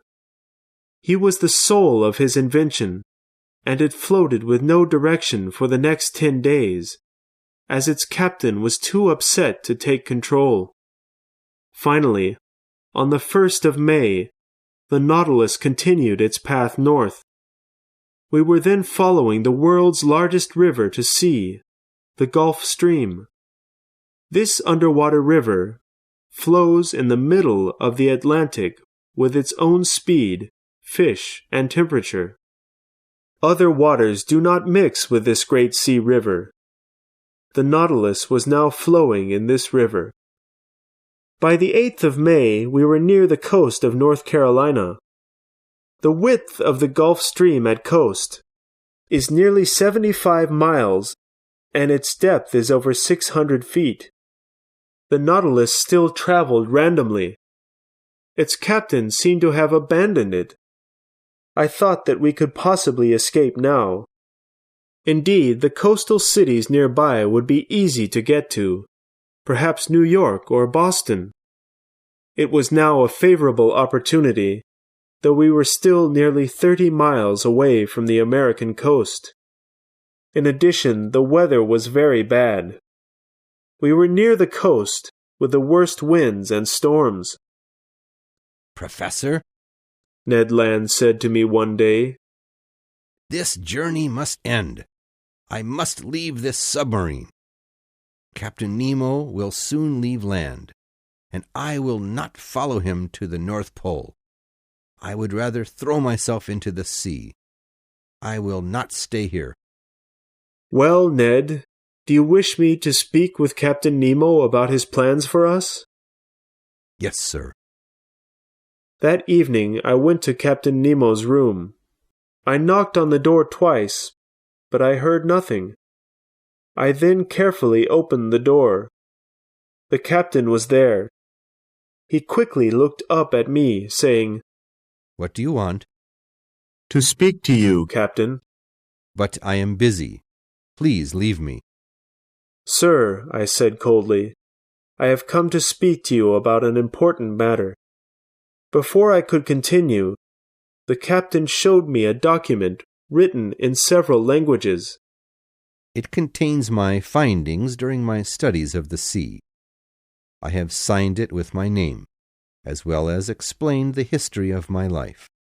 The last survivor of the Nautilus will throw this into the sea." "But, Captain, you cannot be sure that anyone will reach this document," I explained. "What did you come to speak to me about?" he asked, disregarding my comment. "I came to speak to you about our freedom, as my companions and I have lived on the Nautilus for over 7 months. "Professor Aronnax, I will explain to you one last time that whoever enters the Nautilus must never leave it. Now, please leave me, and never ask me such a question again." I explained this conversation to my companions, and we decided that, though the weather was bad, we must leave as soon as possible. "We will escape near the coast of New York. We must escape," exclaimed Ned Land. Soon after, however, the weather became quite frightening, and we realized a hurricane was coming soon. Chapter 20. A Long Journey. After the great storm that had thrown the Nautilus through the sea, we were now far northeast of the North American eastern coast. Poor Ned now refused to leave his room, just as the captain had done himself. Conseil and I, however, never left each other. Near the end of May, I was surprised to see the Nautilus sail towards European waters. After having shown the Canadian the North American coast, was the captain now going to show me the coast of France? On the 30th of May, we were near the western coast of England. I rarely saw the captain, but when I did see him, he seemed more depressed than ever. What could sadden him? Was it the closeness to his home country's coast? The next day, the 1st of June, the Nautilus continued moving south, looking for a particular spot in the ocean. I was on the platform when I heard the captain declare, "It is here." I did not know what he was speaking of, but I was soon to find out. The Nautilus then sunk beneath the waters, and I saw an old ship that had sunk many years before. What was this ship? In a slow voice, I heard Captain Nemo speak. "This French ship arrived here on the 1st of June, 1794, for a battle with England. Unfortunately, the ship lost the great battle, but the 356 sailors decided they would rather drown with the ship than lose the battle. When the ship sank, the sailors were cheering, 'Long live France!'" The Avenger, I exclaimed. "Yes, sir, the Avenger. A good name," said Captain Nemo. Chapter 21. An Underwater Tomb. The way the captain had described the ship, first coldly, but then with great emotion, was curious to me. He had spoken the word Avenger with great pride and passion. Perhaps I was never to know this man's former life, but I did know this troubled captain had a terrible hatred for something that would never end. The Nautilus then rose to the surface, just before I heard a loud sound. I looked at the captain, but he did not move. I went to the platform. Conseil and Ned were already there. "That sound was a gunshot," said Ned. I then saw a great ship coming towards the Nautilus. "That is a warship coming towards us, but I do not know what nation it comes from," Ned explained. If Captain Nemo allowed that ship to come near him, there was a chance we could be rescued. If that ship travels within a mile of us, I am throwing myself in the sea, and I will tell you that you should do the same," the Canadian declared. Just a few minutes after, we heard more gunshots as the ship began attacking us. "But," I exclaimed, "surely they can see there are men standing here." "Perhaps that is the reason they are firing," replied Ned. "They must know the stories from the Abraham Lincoln when I struck it with a spear. They must be again searching for this Nautilus, more dangerous than a giant sea monster." The ship continued to shoot, but Captain Nemo did nothing. Ned then attempted to signal the ship to tell them we were not enemies, but the ship continued to shoot. "Fool!" exclaimed Captain Nemo. "You will soon be hit with their weapons." Captain Nemo looked terrible when he came to the platform. His face was deadly pale, and he did not speak, but rather screamed, throwing his arms at the Canadian. The captain then forced us to return to the inside of the Nautilus. "Go down, you and your companions, go down." "Sir," I exclaimed, "are you going to attack that ship?" "Sir, I am going to sink that ship. The attack has begun, so go down now," the captain said coldly. We had to obey. About 15 sailors surrounded the captain, looking with hatred toward the attacking ship. I heard the captain declare that he would not sink the ship in the waters where the Avenger lay. He then circled the ship several times, then led it out to sea. Night arrived. The Nautilus was silent. I decided I should leave when the ship comes close enough. Perhaps we would be able to warn its passengers about the terrible enemy waiting nearby. On the 2nd of June at 5 o'clock in the morning, the ship began following the Nautilus, but the submarine slowed down, and I knew it would soon attack. Ned was determined. Conseil was calm. I was nervous. The Nautilus went under the waters, and I knew it would attack the ship at the bottom, which would force the ship to sink rapidly, killing most on board the ship. I immediately ran to the sitting room. The captain was there. He was looking sadly through the windows. I then watched as the ship sank with all its passengers. I saw people's lives end in those waters, as they drowned, sinking to the bottom with their ship. I turned to Captain Nemo, the terrible Avenger, and full of hatred. He was still watching through the glass. When the ship was at the bottom of the sea, I continued to watch him. On the wall with the other paintings was one of a young woman and 2 little children. Captain Nemo looked at them for a few moments, put his arms up towards them, and began to cry. Chapter 22. The Last Words of Captain Nemo. The metal doors closed and the sitting room was dark and silent. The Nautilus was now going north. Where were we going?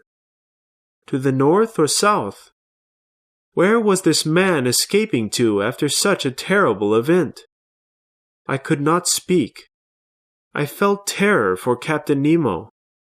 Whatever terrible suffering he had experienced in his life was no reason to punish the hundreds of men he just sent to the bottom of the ocean.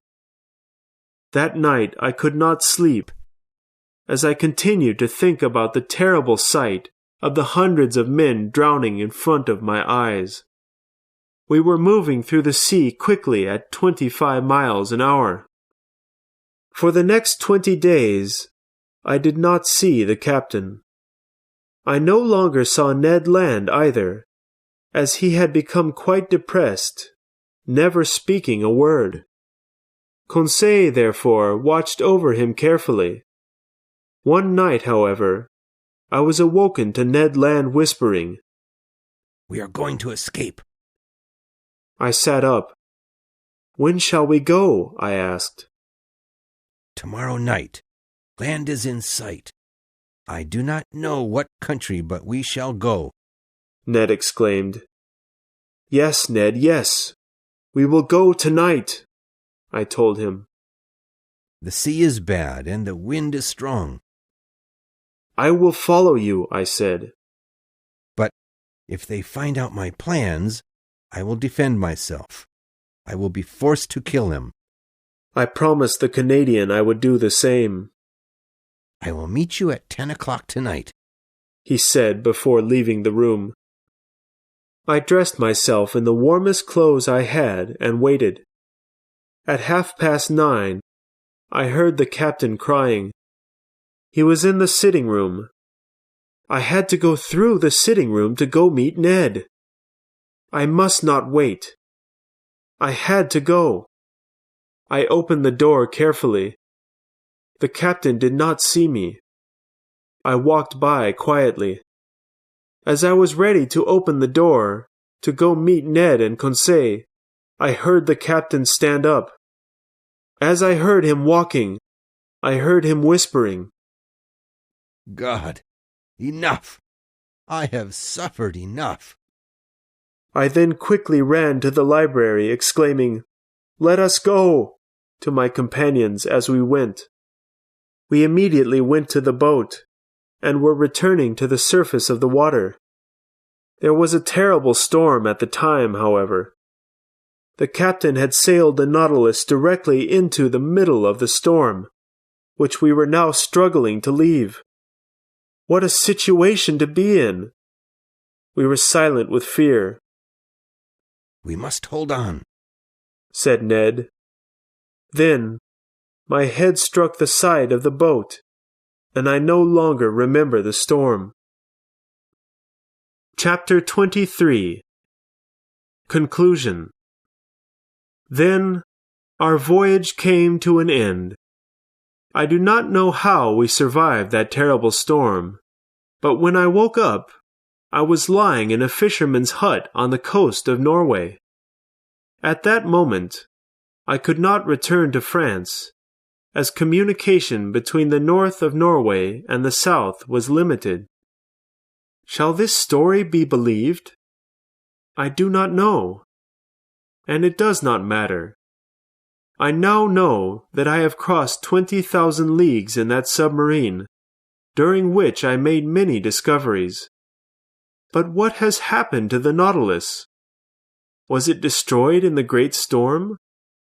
Does Captain Nemo still live? And does he continue attacking ships, or did he stop after that terrible sight? Will we one day find his documents with the history of his life? Shall I ever know the name of this man? I hope so. And I also hope that his powerful submarine was not destroyed in that terrible storm, where so many ships have been lost.